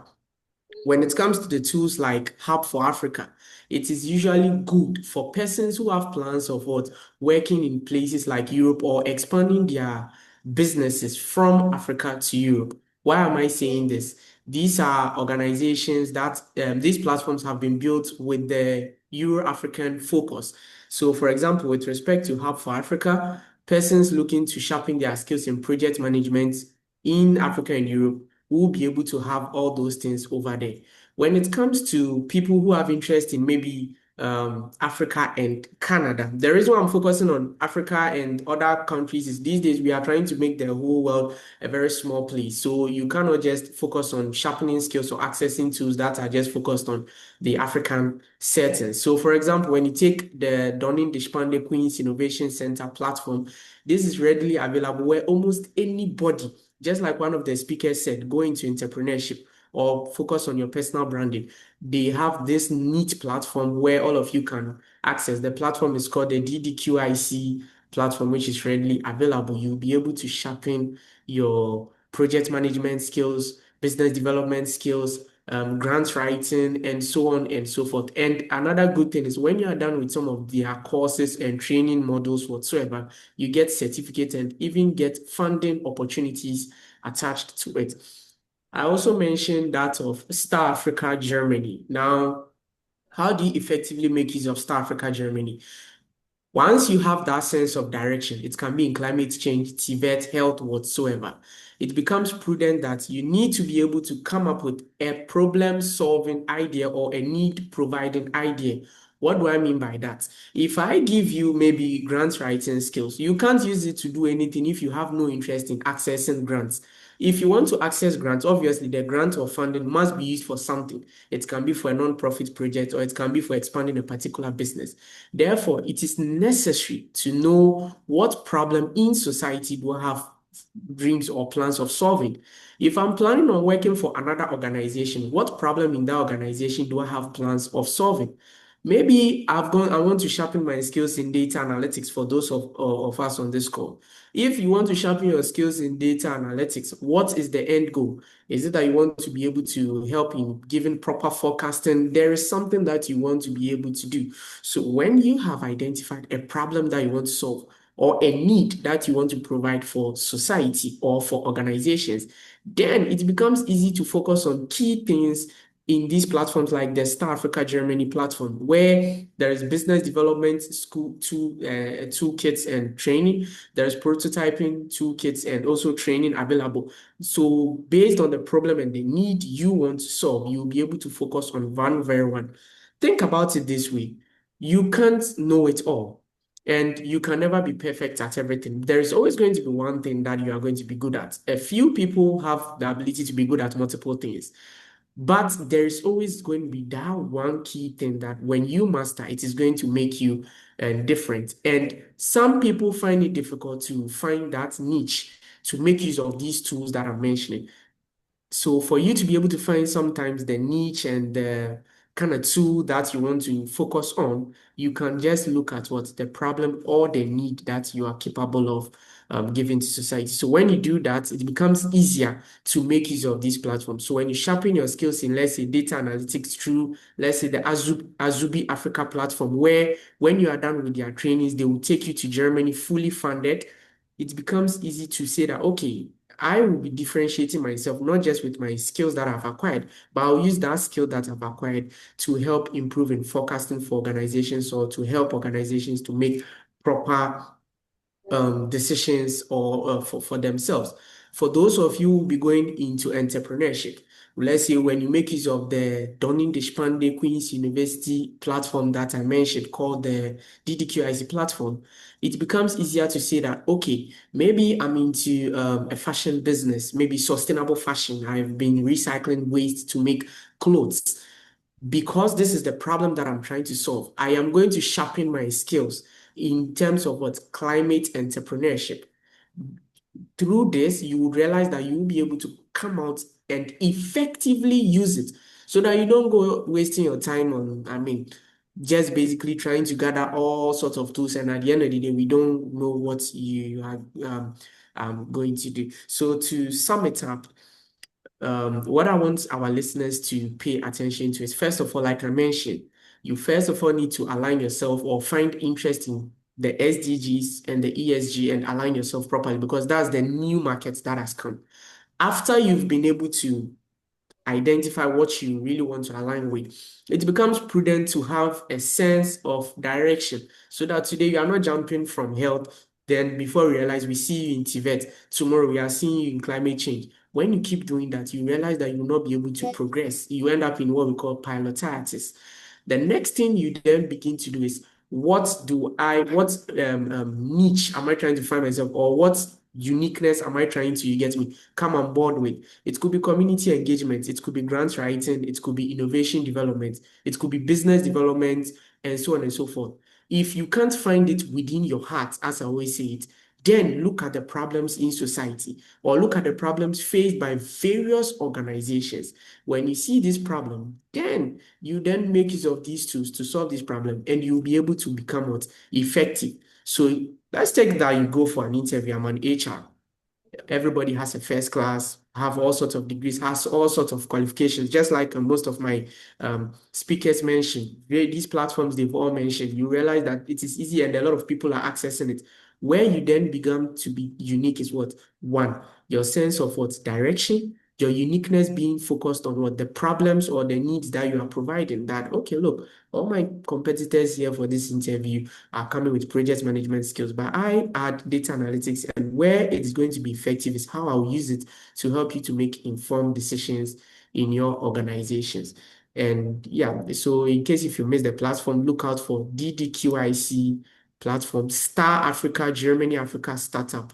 It's online. They have a community platform. Yunus Germany For those of you trying to do climatepreneurship, both for Africa and Europe, you can make use of it. Hub for Africa, for persons who want to establish businesses in Africa and still get funding from abroad, you can make use of it. There is also Synetium Canada. So Synetium is for persons who are focused on non-profit, who want to create jobs. So if you're on this call, you want to create jobs for companies or for your own business entities, you can make use of the Synetium Canada platform to sharpen your skills, access funding and grants to go ahead and really make impacts in society. Thank you. I hope I did not exceed my time on that. Thank you very much, Kikeli. That was very insightful. So, to recap, I think you talked about giving yourself direction. That's very important. You should not be someone that anything goes, anything you bring, I will do it. You should not be that kind of person. And when you identify this direction, then you can now choose your SDG and ESG. And when you identify this problem that you want to solve, you also have to sharpen your skills to stand out and be unique from everyone else. So thank you very much, Kikeli. Moving on, I would like to call on Alan to go ahead with the rest. Thank you. Thank you so much, Regiela, for that. I would like to direct my question to Destiny Gladys Shiger to explain to us how creatives can turn their talents into sustainable income streams and what skills or habits help them thrive. Please welcome Destiny.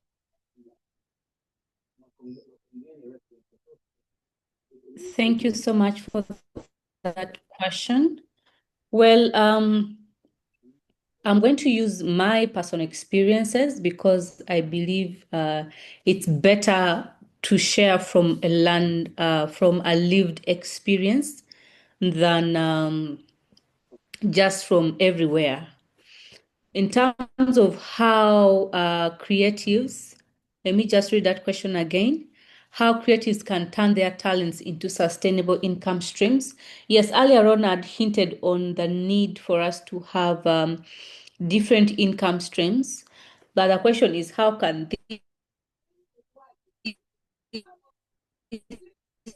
income streams be sustained? I would encourage is, first of all, know your niche, know the kind of people that you selling your art to, your creativity to, and from there you're able to at least understand the possibility of a sustainable income, because it is from your network, it's from your fan base, both within your community, physical and online, that you're able to cultivate the kind of people that will be able to consume your work in the different forms. Now, where are those different things that you can do?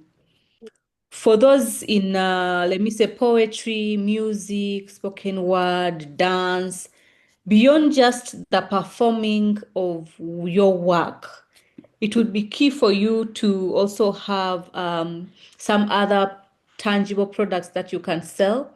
Maybe you have music albums, you have EPs, you have merchandise, maybe caps, shirts, wristbands, different kind of merchandise that you know that your audience or your community is able to buy or invest in, so that you can earn from that.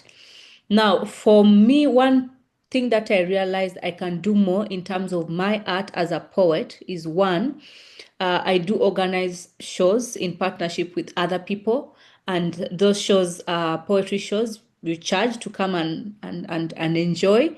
Also, I've ventured into performing at corporate events, and right now my newest one that I really love is performing at weddings.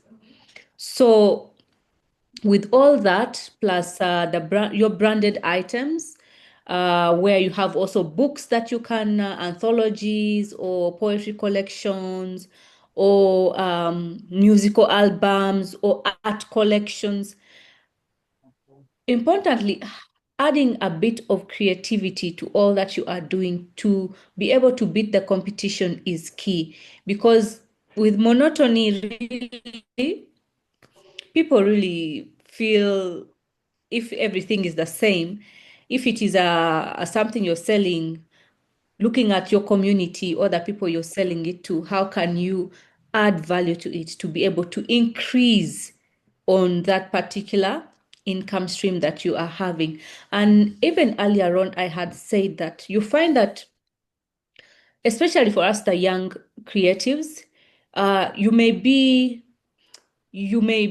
able or skilled to do more things beyond just that one creative venture that you have. Is it maybe marketing? Is it doing some freelancing online? Is it maybe managing social media for some other people or company?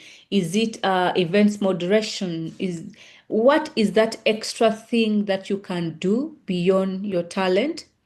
If you feel you're at a point where the income that the talent is giving you has not yet reached a more sustainable level, that's where I say that personally, I mentor some young people, so I get to be invited to schools to speak about entrepreneurship and career development in higher institutions of learning.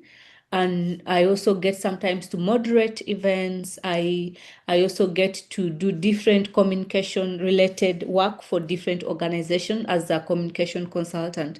Now, I love poetry. I love my work. But at a point where I feel I need more money for different things and I cannot yet reliably benchmark or need to get for me the amount of money I need, I have to diversify my income streams to be able to earn more, to be able to live, to be able to invest actually in it, to be able to invest in the art. So I would encourage the young people, the creatives, to really look at different things that they feel they can start with. And in terms of how to thrive in the industry, collaboration, partnership, you may really not thrive. You cannot thrive being a sole, just on your own. Most of these things require partnership and collaboration with those that have gone ahead of you, but also with other time, resources, advice into this. The other key thing that I would say in terms of what you need, habits or skills, is seek opportunity to be mentored. Seek opportunity to be mentored. I don't know how I can really, really, really bring that home. Most times sometimes young people are in this state where they feel they really know it all or they are at that level. But if you're humble enough, you'll be able to seek somebody who has gone ahead of you and is able to see more into you, more into your talent, and is able to bring that out, because a mentor sees what is in you and is able to guide you to bring that beyond what you see in yourself. If we are able to get such people, personally, I have a mentor whose guidance I've been seeking on various things. And one of the key things she has always encouraged me is, Destiny, go for it. Go for it. I remember this year, my initiative, Hatma Creative Initiative, is new. And we have two things that we do. One is use different art forms to promote different social issues in our communities, and also look at the aspect of cultural preservation. And this year we had a poetry production where it was 3 countries on one stage, and Uganda was hosting the first edition of that event. Kenya, South Sudan, and Uganda, there are different people came from the different countries in terms of the performance. And I remember as the key organizer, I was a bit concerned at how people turn up. So she told me that, you know what? She gave the example of the late former president, Jimmy Carter, how he started his campaigns the first time he was running for presidency, and only 5 people turned up. So she told me that, and she's like, go for it. Just do your best and leave the rest. It kind of encouraged me.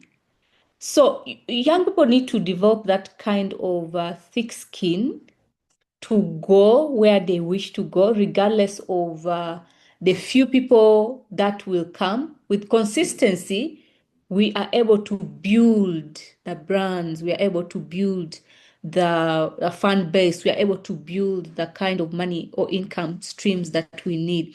But start. I keep telling myself as well, there are specific things that each year I wish to achieve. I have to look for the opportunities and do. The other thing that will help, habits that will help us to thrive, bigger aspect of life is being a quick thinker and taking actions, correct actions. But if it backfires, still you learn something from it. Why am I saying quick thinking? There are many opportunities that come at a point where you may not have the liberty to think so much to be able to accept.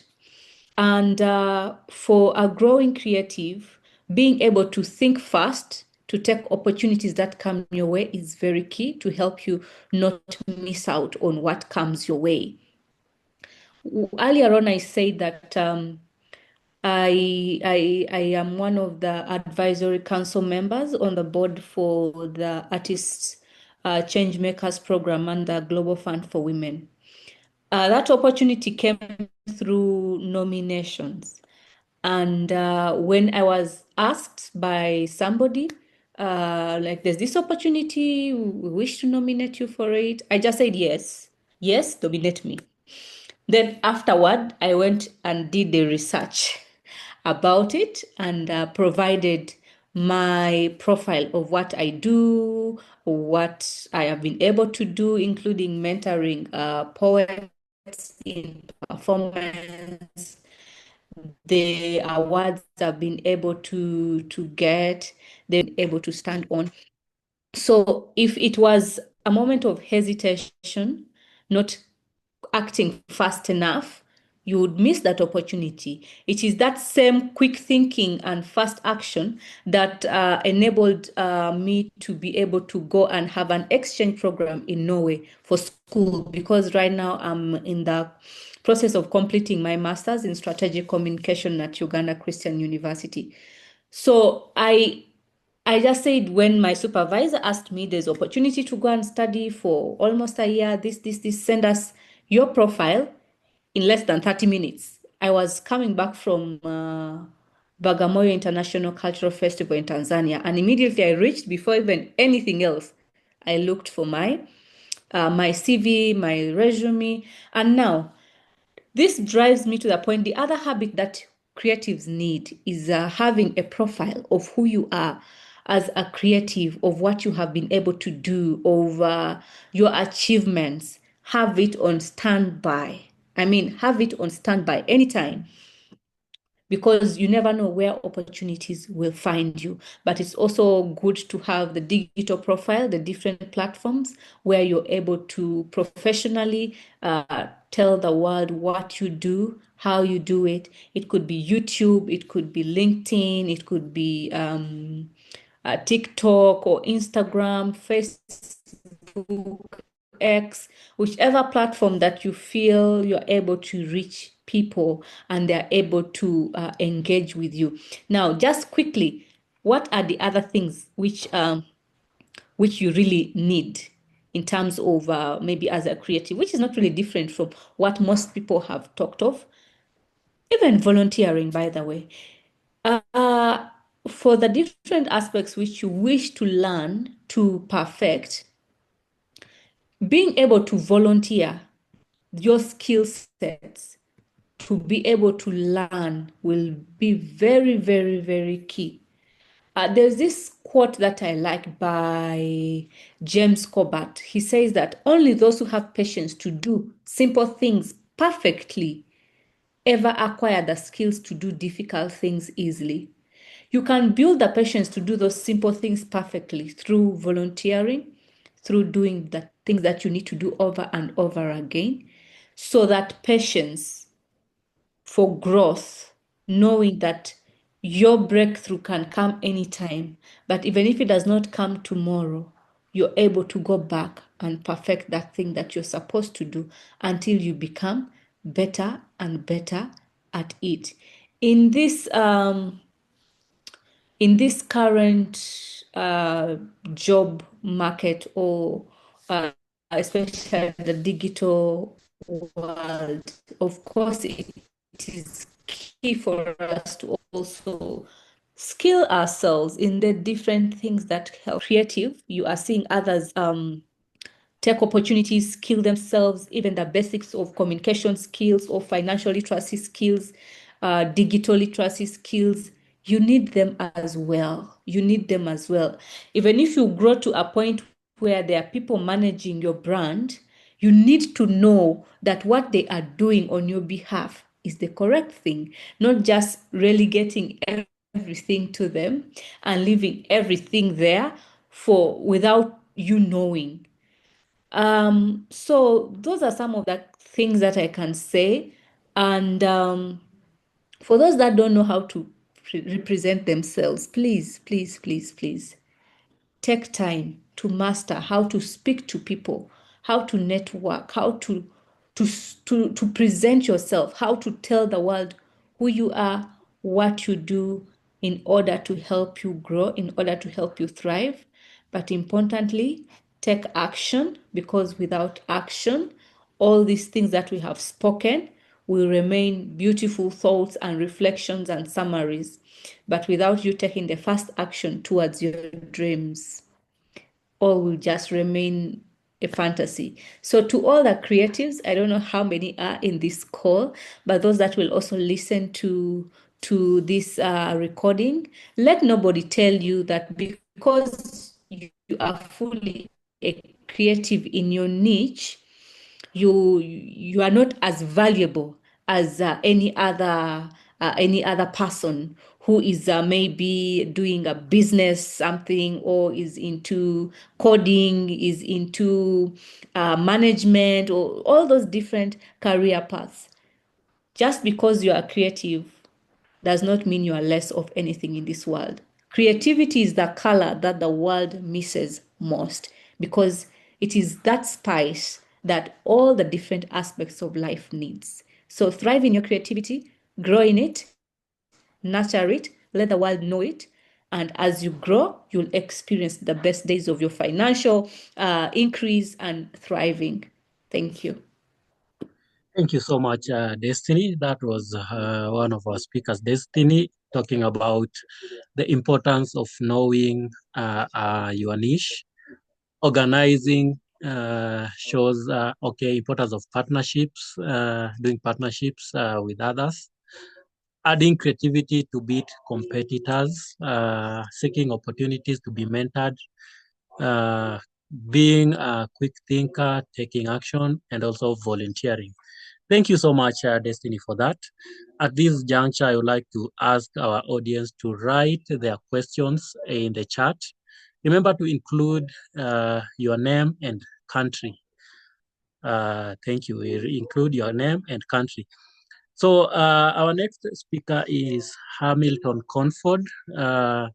Please, Hamilton, take us through what are some of the in-demand tech skills that young people should focus on today, and how they can access free or low-cost platforms to learn them. Welcome, Hamilton.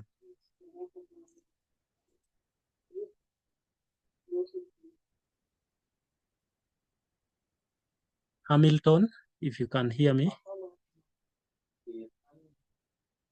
please unmute.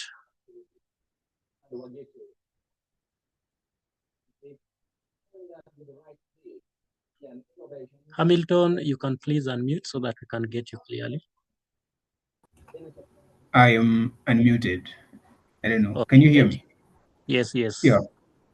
Oh, actually, I thought perhaps that the time was up, so I wouldn't speak. But just to take us through this, yeah, this question is something that really is close to my heart. Actually, for those who know me outside this platform that we are in right now, so um, I happen to have a tech firm that I co-founded almost 3 years ago now, and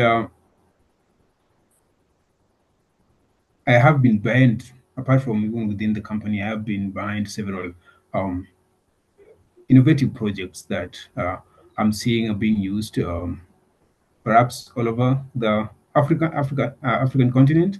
And I think this question then talks about something that people really need to understand.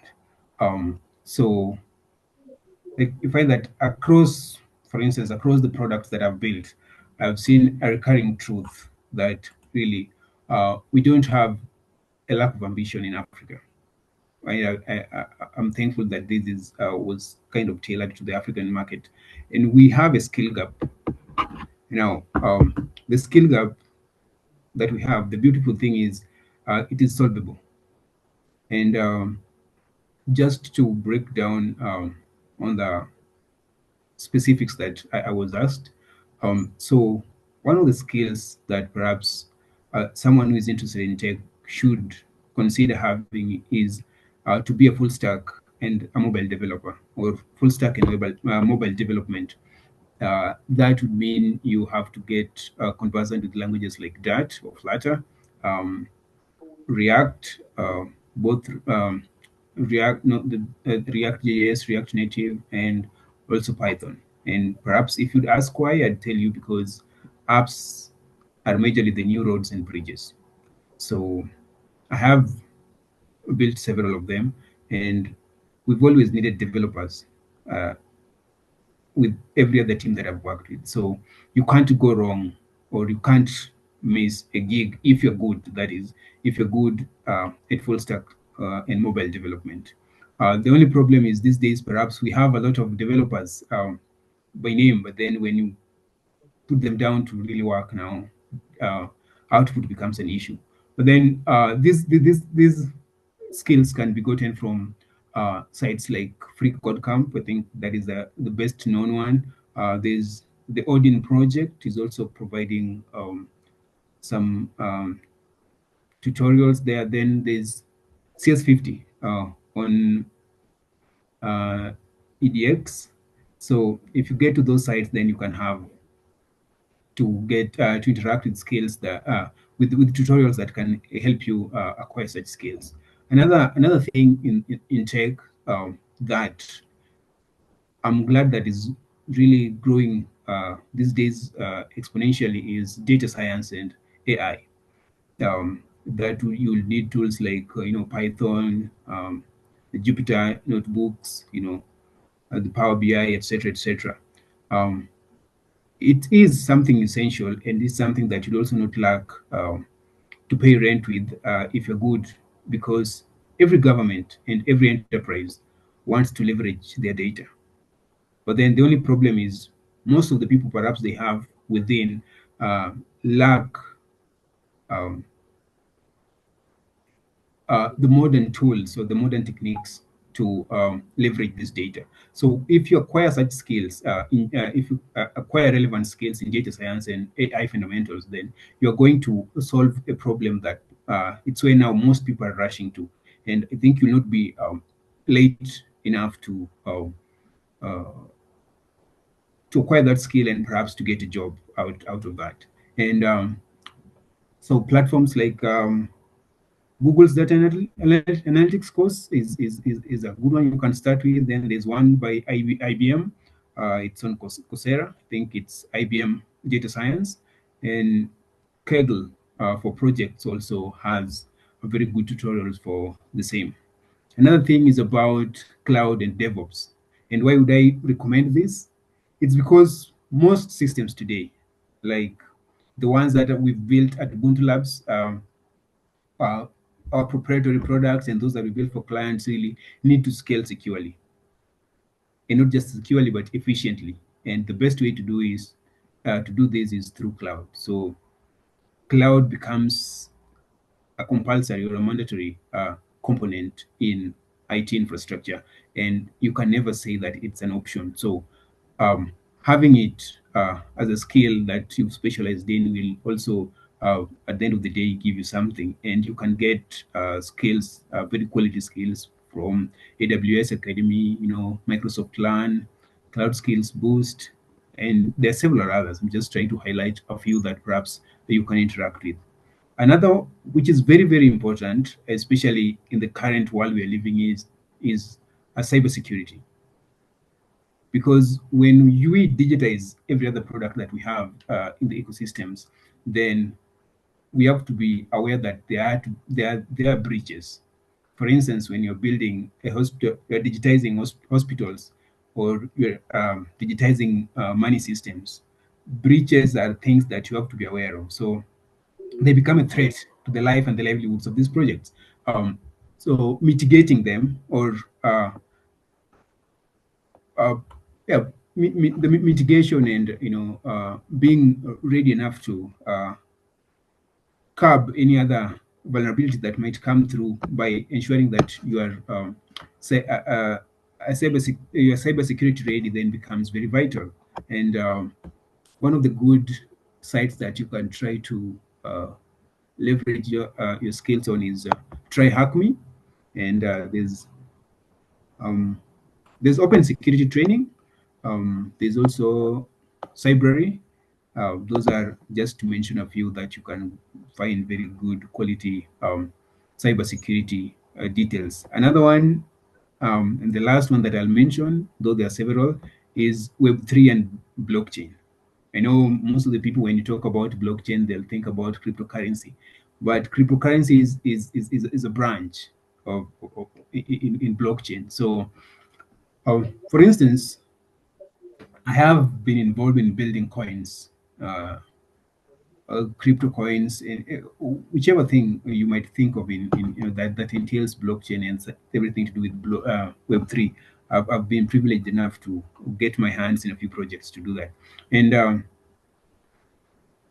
young people really need to learn these things that we talk about when they hear those who perhaps are experienced in this, talking about things to do with solidity, smart contracts, tokenomics.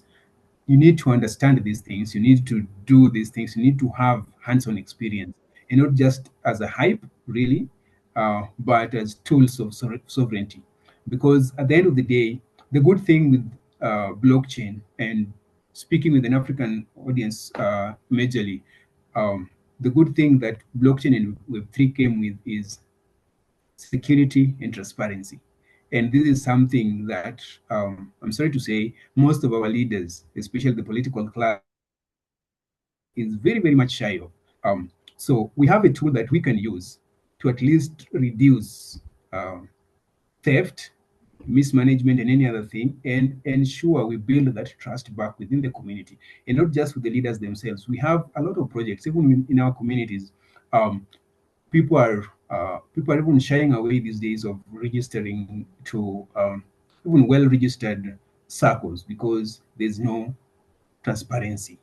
But then we have a tool that you can leverage and try to bring this back. So having these things, and teaching people who don't know about them, and employing them in the community, or in our day-to-day lives, um, will really help us a lot, especially as a continent that perhaps every other person is looking at suspiciously. If we have this, especially the Web3 and blockchain skills, then we employ them in our daily activities. Then we are going to leapfrog a lot of regions to win that trust back among the community members themselves, or between the community and the leadership. And so, with Web3 and blockchain, let's check the programs that, for instance, is provided at Alchemy University. Then there's a portal for Ethereum developers that you can make use of and get to learn there. And also, there's a new project that we are building, a platform, a learning platform that it's not we are building, but rather it's operational right now, called Wizenwell. That's a German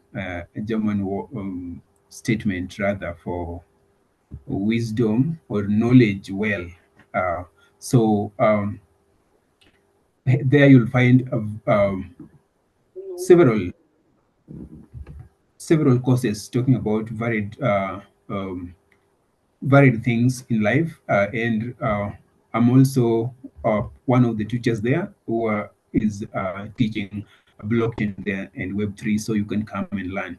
And at the end of the day, you'll realize that they are very much affordable, and the wealth that you're going to come out with is something that is going to help you for a very long time in future. So, how do you access all this affordably? One, all the sites I've talked about, um, GitHub Student Pack, to enroll perhaps all the free tools there. Then get certifications through Coursera or Udemy. You know, they're mostly discounted. I think perhaps we can afford them here and there. Get the quality ones, get to pay for these things and learn and learn and learn. The good thing is you can go at your own pace as long as you paid for these courses. And then another thing that most of my colleagues have also talked about, um, join now local communities. For this sake, I'll talk about joining tech communities like the Google developer groups. There's a I have Nairobi. You can join Zinji Africa, and also there's just so many of them on Telegram, the Discord. There are a lot of groups, and then when you're in these groups, take the challenges that are there. There are also some challenges that some friends of mine usually post, even on LinkedIn. Like every Saturday, they post challenges, and the people then get to do, and then they give results a little later. So when you employ these things, then at the end of the day, you'll realize that your skills are going to be more. And then you talk about these things. Once you believe that you've acquired at least some knowledge that can get you um, junior level entry or junior level or an entry position, then speak to someone whom you feel might have a connection or might have a project that can test your real life skills, and also speak about your experience um, in professional platforms, because we are 8 billion people in this world. I'm not going to know that there's a colleague somewhere down south in Livingstone in Zambia that does not have a project yet and really wants one, and you know should get one. So when you speak, when you collaborate, when you network, then we'll get to see through all this. And if you have willingness to learn, then we'll get to you're going to get into an environment where you're going to be nurtured. The good thing is these days, I think these communities of similar professions, people get to I'd not use babysit, but they got each other's back. They have each other's back. So when you join these things and you collaborate, we introduce you to other peers or other mentors that can mentor you. Then at the end of the day, you can then advance, get jobs. There's something that I was just scrolling along through Twitter, and someone wrote something today on X. I mean, that he was talking about the power of networking and being nice to people and collaborating and just saying hi. That he was talking about how he got into serious wealth, and right now the guy is, we can call him a millionaire. He got into that level by just being approachable, being smiling enough to ask someone about how they're doing. So if you don't speak, you'll realize that out of the 8 billion people, nobody is going to cherry pick you where you are, that to come and lift you. So my final word would be that even at Ubuntu Labs, uh, I think I saw some colleagues of mine from there. We don't hire degrees, just as my colleagues said. I think it was justice. We don't hire colleagues. It's not just on the gig gig jobs alone. Even in tech, I do not take someone who comes in with a master's degree and can't write a code in the name of papers. So we hire proof of work. So if you can train yourself, be disciplined enough to show me a GitHub repo, a working app, or a clean API that you built, if I have an opportunity, then I deny this opportunity, then I be damned that I'm one of the most evil-hearted people in this world.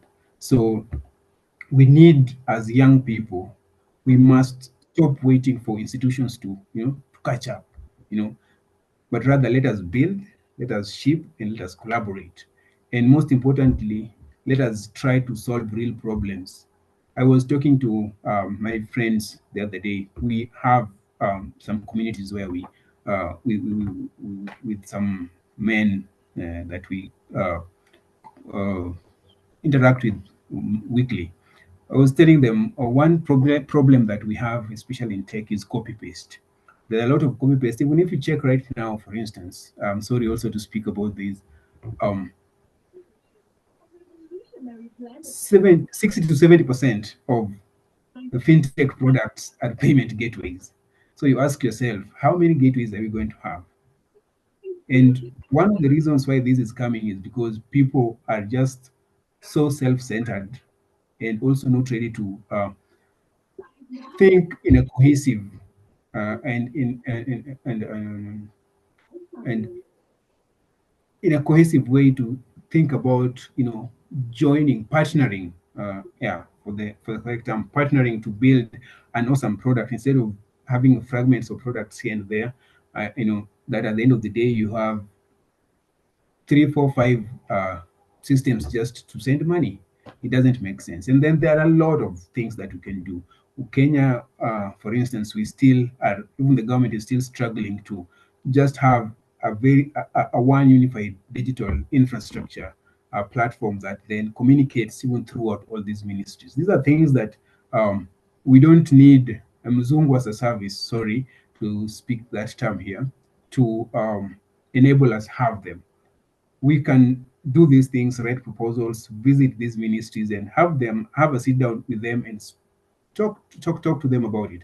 And I'm glad that we have at least someone a little open when they don't know things, like our current minister who said he doesn't understand things to do with cryptocurrency. How about now you get that as an opportunity to get to sit this man down and try to tell him then why this thing is important. Then if you are building a project, then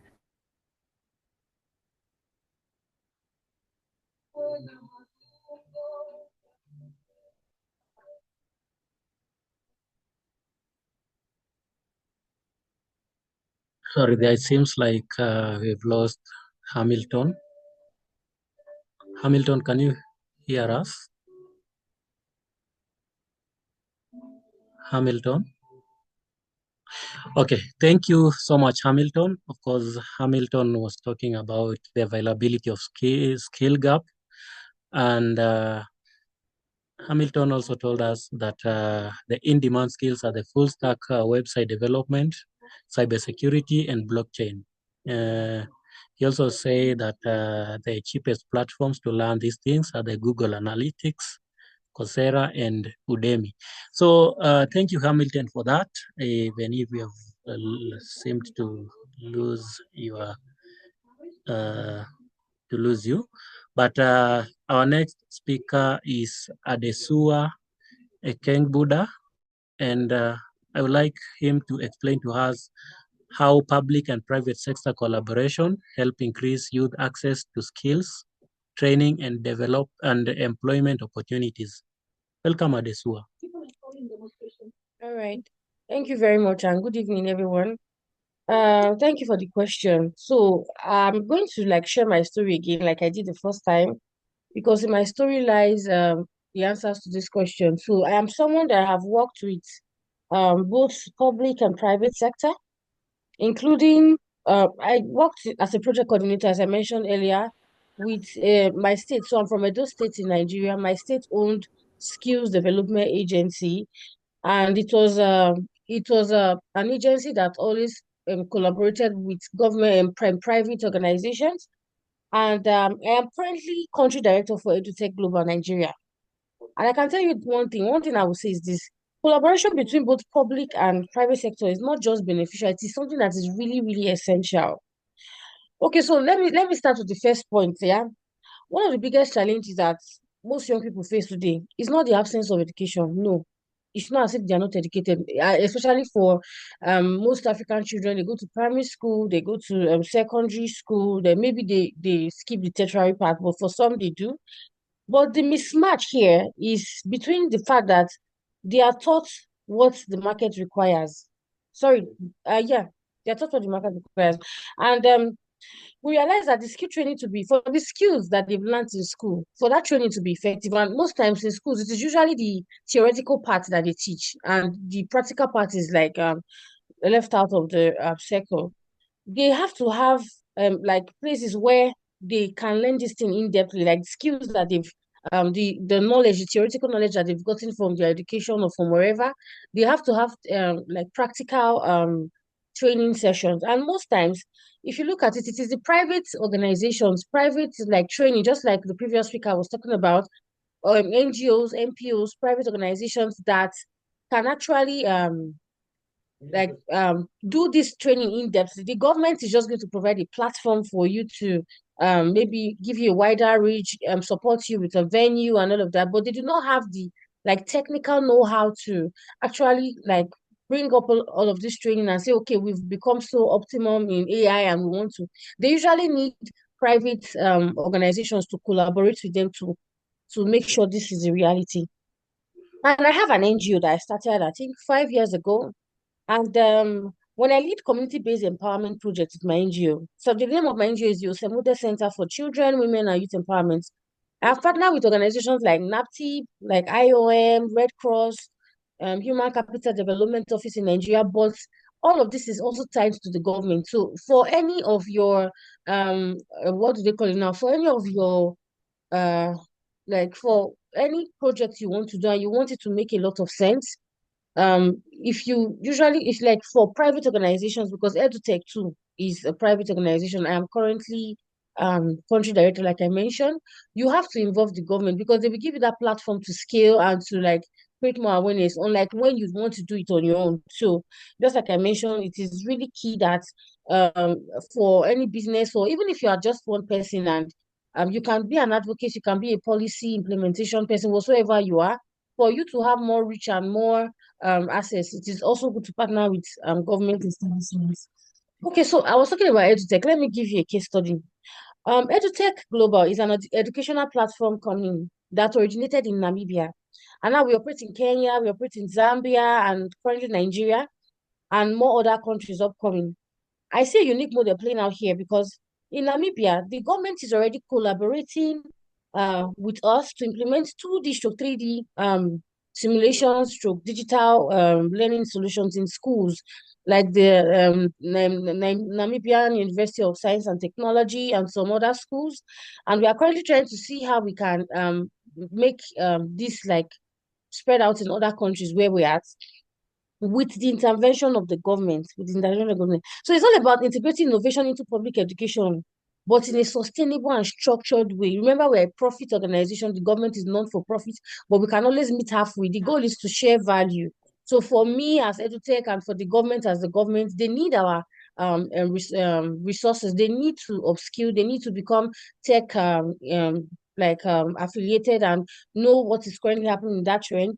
And at the same time, we need them to pay our bills, and we need them to also like continue to exist, and at the same time spread the value that we have to share. For Nigeria, okay, so another example I would give for EduTech is so they in order for us to give back, we decided to take the training sessions for the 2D 3D simulations.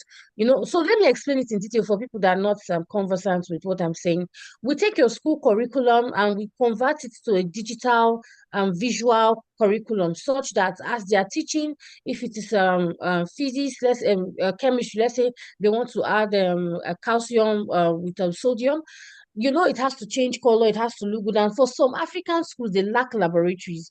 So we bring this visual visual picture to your school and show it to you on a screen or on your phone or whatsoever it is. So in as much as you do not have a lab, you already know that if these two components you mix, this is what it's going to give you. It will show you the reaction, if it's going to be bringing out any gas or any coal, if it's going to be bubbling, something of that sort. Yeah, I'm just giving an example. So that's basically what EduTech is about. And we in Namibia, we were able to collaborate with the prisons authority, and we gave them, like the prisoners, just to educate them. There are some of them that would like to go to school there. We gave them access to this platform, like the basic part of it for free, so that they can also learn at a faster pace and technological trends, and make sure they understand what they are learning. And so far it has helped us get other school, other government platforms to thrive. So I'm just giving you an example with EduTech. Then in Nigeria, we are currently trying to replicate the same thing. And I would say that no single entity can solve any problem. In a very, as I think one of the speakers mentioned that for an organization or for anything to work, you have to have both the government, you have to have private institutions, you have to have NGOs, NPOs, everybody has to come together to collaborate to make sure that that results that will be given will be optimum. Yeah, so the model I just talked about is powerful because government brings access and NGOs bring grassroots insights. And private tech firms like EduTech, like my organization, we bring tools and innovation. And together, that's a winning formula for me. So why collaboration matters is that the government alone cannot fix any form of unemployment, or, we've talked about skills here, we've talked about the things that we need to do, what we are not doing, what Africa needs to embrace and all. The NGOs too cannot do it. I see a lot of NGOs doing free trainings, come and learn this, come and learn that.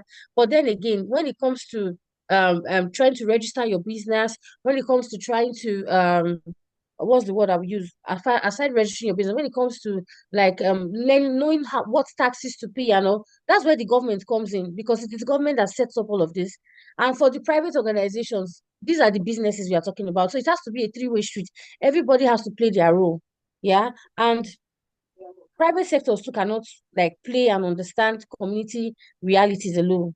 But when all of these three people come together, it brings okay, let me give you an instance. So if you have access, you have innovation, you have sustainability, you have policies and practice and people, and you also have resources and reach and relevance. So to give you a wonderful project or whatsoever it is that you're trying to actualize, to give you a wonderful solution or concept at the end of the day. And one of the things in project management is monitoring and evaluation.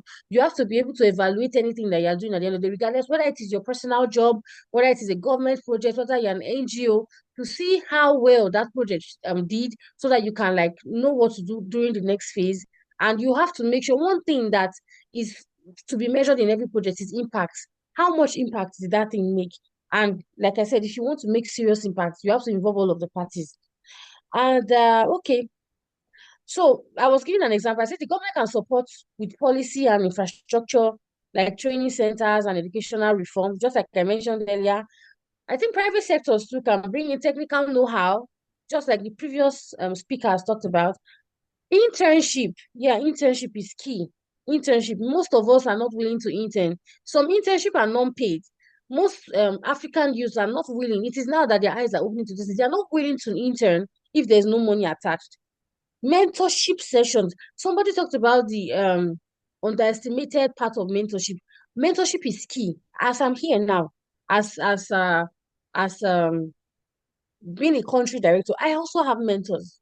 I have mentors that have passed through the same phase, some in similar journeys, and they know much more than me. And I assist seek their tutelage to make sure I know much more, or I need direction or guidance. It is very key, regardless of where you are, you need mentorship and entrepreneurship support. This is for the entrepreneurs. If all of these people come together, trust me, NGO bringing grassroots access, they bring trust because they're the ones that relate with communities more and community engagement. You will make a wonderful team.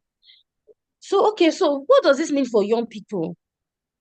It gives you relevant training that leads to real jobs. So I just gave an example. You have an NGO, you have I'm going to give one example with my personal experience. You have an NGO, you have a government establishment, you have a private sector that is bringing the training. The NGO is bringing the people because they've interacted with these people, and these people trust them to an extent. The government is bringing policies, they are bringing, let's say, training centers and all. when you do all of this together, just like I mentioned earlier, it gives these people like a well-rounded up skill and in a comfortable environment with good ambience and in an environment where they can trust people to thrive and learn the skill. And at the end of the day, they can also get support to set up businesses.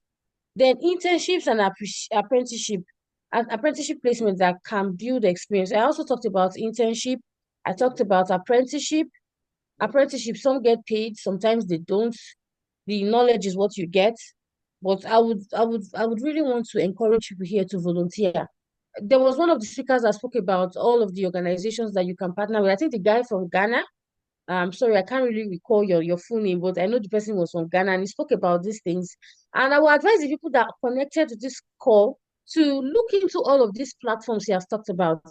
If you go to sites like Opportunity Desk, Opportunity for Africa, and all of those other sites, you will see a lot of opportunities that are synonymous with Africans and the global a community as a whole. So you can actually key into these things and see how it can help you because some are NGO related, some are provided by for the government, some are provided by private organizations like internships and all. Please let's encourage the Africans we know, the people in our communities to key into this and mentorship and exposure to entrepreneurship to real life mentorship. So I don't know if anybody's conversant with UBA Bank. I think United Bank for Africa.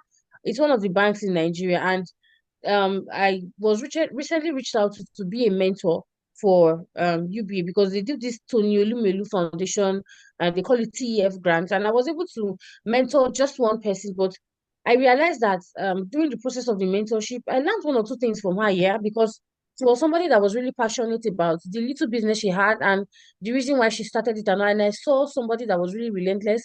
And at the same time, I taught her all the things I knew. And after that time, the mentorship continued. And I'm very sure now because she sent me a message earlier that she's really grateful for the mentorship and I've given her insight, I've exposed her to one or two things and she has moved and she was giving me progress report and I was really happy about this because come on, I didn't it was not something that I would have okay on a normal day if I were to charge I would have charged a very like big fee for this but I did it for free as like a mentor and mentee kind of relationship. So when you have mentors it will give you access to information that on a normal day you will never have had and you can get this mentorship from people in when you let's say when you intern or when you decide to do work let's say volunteer in an NGO or in a government establishment you can get people like that to mentor you.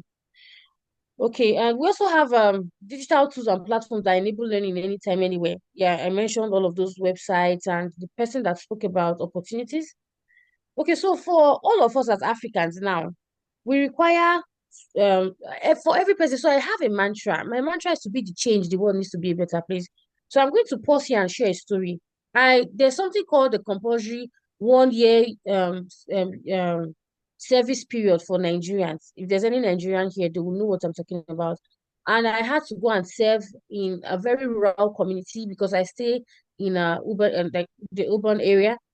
I had to go to a community that was really rural to the point where you will not be able to get access to use like the toilets. They do not have water system. They don't even have like a pit toilet. What they have there is like when you go to the bush and just like dispose of whatsoever you want to and then you go away.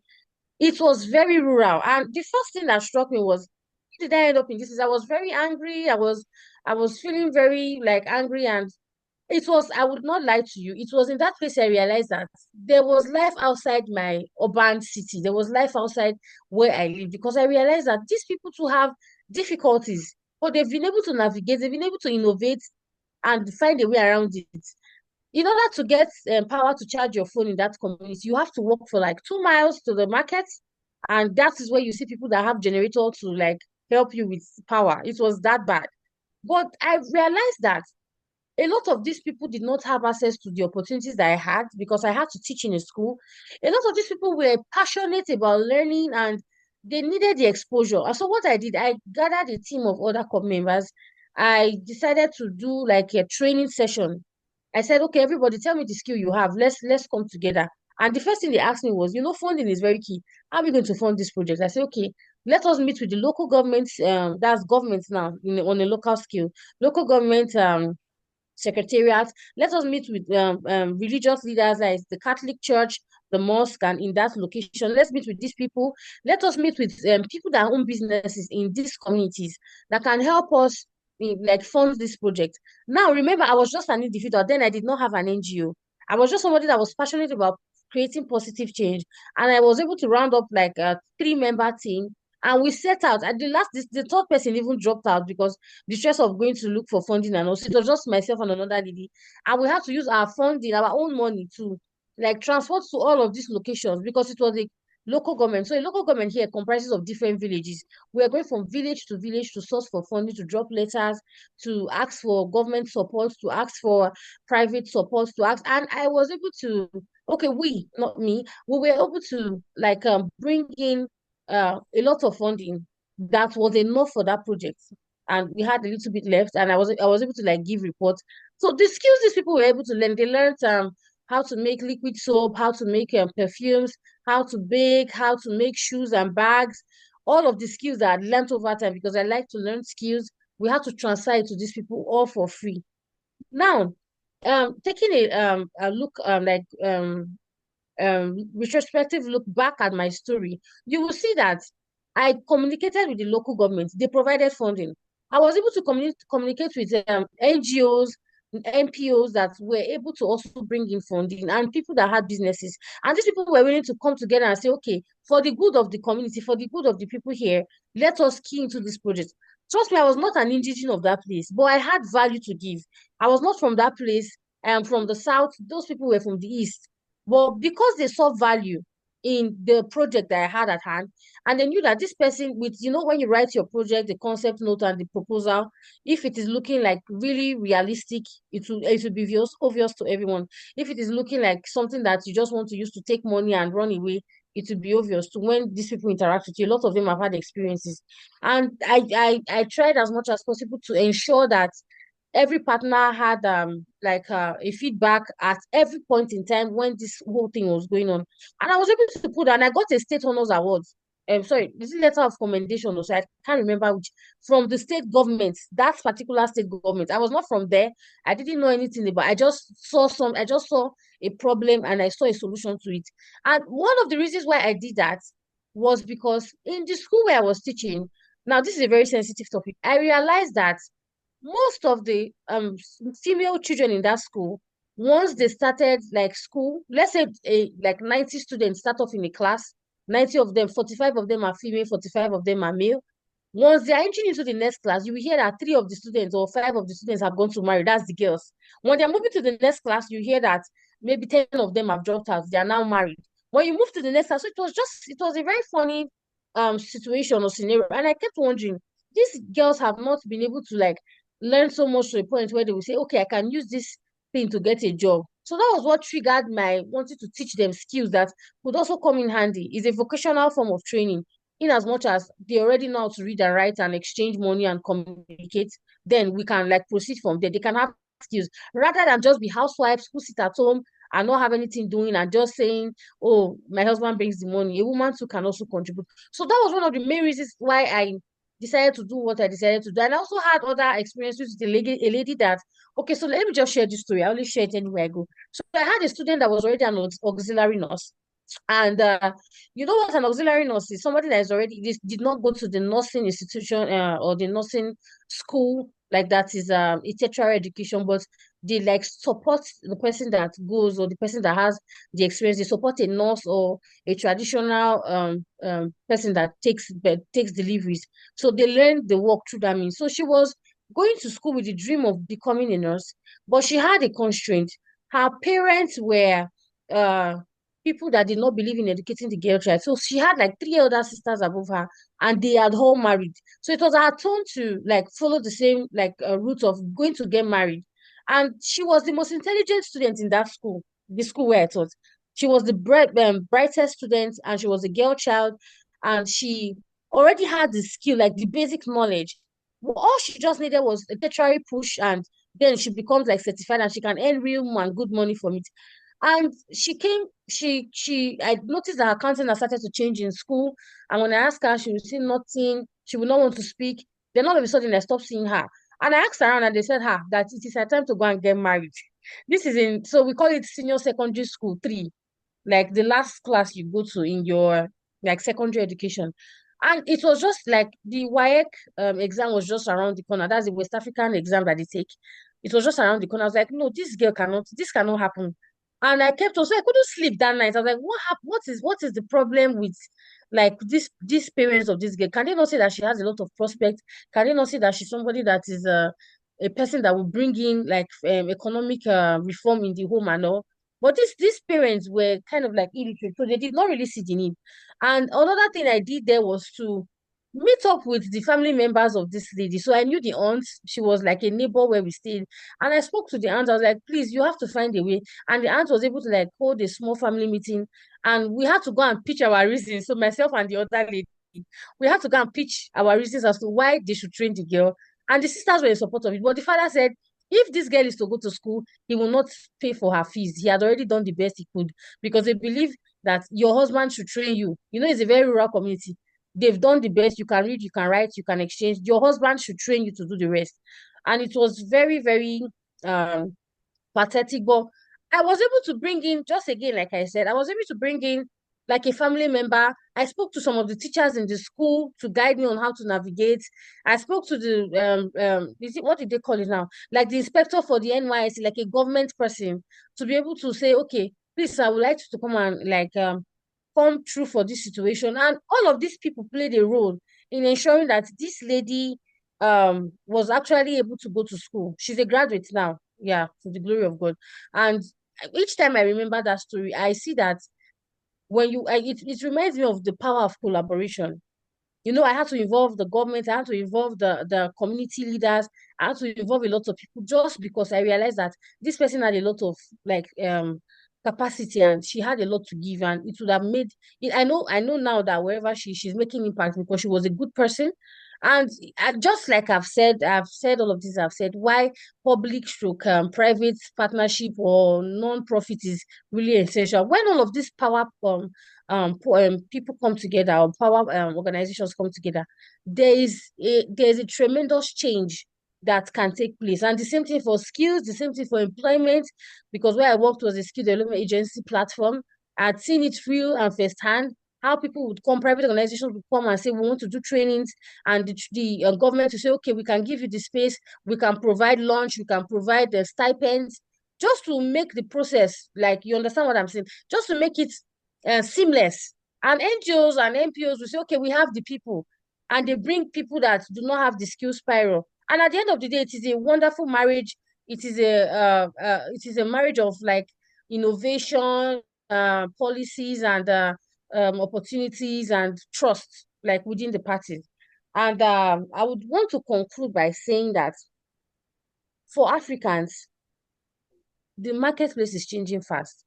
One thing that almost every of the speaker here have spoken about is the need to become digital, the need to like join the bandwagon of change for artificial intelligence. I was talking about the Global AI Council. I volunteered there as head of research project and innovation. We do what do they call it now? We do occasionally we do when you do surveys and you ask questions and all, you realize that there's whole lot to be done for Africa. We are still kind of like backward. I would not want to say backward, but we are trying to catch up as it pertains to artificial intelligence and the diverse things you can get from it.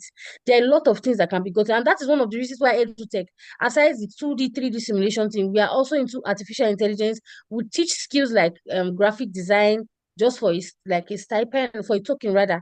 And we are just trying to make sure value is given, and Africa joins this bandwagon of change. Look at organizations, rather look at countries like China, look at countries like Japan, and see how advanced these countries are. And then you come to Africa. I don't know if anybody here has traveled to the first world countries, and then when you're coming back, okay, so I had an experience for the first time I traveled, and I went to Dubai. And when I left, the Nigerian airport, I left the airport, and we arrived at the Dubai airport, and I was amazed that the way the airport was, everything was digitalized, everything. There was no need to, you understand what I'm saying? There was no need to now start saying, oh, this or that. I saw how advanced they were as it pertained to technology. And I kept on wondering, why is Africa still where we are? With all of the resources we have, with all of the human resource and empowerment, like apart from resources like natural resources, human resources we have, why can we not just be like India? India is very good at I think the medical field because they decide to work on it. They have their own issues and all, but they are deciding to take it one step at a time, and they are really catching up. But for Africans, we just sit back and expect um like the change to just come from wherever, forgetting that we are the ones that will champion the change. Myself, I am a change agent. Every other person on this call is a change agent. And we have to start to see ourselves as change agents for positive change and impact for the changes that we are doing in our various countries or wherever, the various places, to now make sense. All of us have to come together. All of us have to play that key role to ensure that this change becomes like little drops of water makes a mighty ocean or makes a bucket full. All of these changes, all of these drops come together to make sure we have a full bucket. And tomorrow we can say, if you are looking for people that are very good at AI or whatsoever it is, come to Africa. Just like people go to India when they want to get core representatives, when they want companies that do tech skills and so on, they go to India because they have the manpower. So I just want to encourage everyone here, and I also want to thank Yalda for giving me this opportunity to speak. And I think that will be all for my end. Thank you. Thank you so much, Adesua. Talking about the importance of collaboration and implementing the practical training sessions. She also said that we don't have a problem. Our problem is not the absence of education. Thank you so much, Adesua, for that. I would like to invite Abasi Ahmed to explain to us how public-private sector collaboration help increase youth access to skills, training, and employment opportunities. Welcome, Abasi.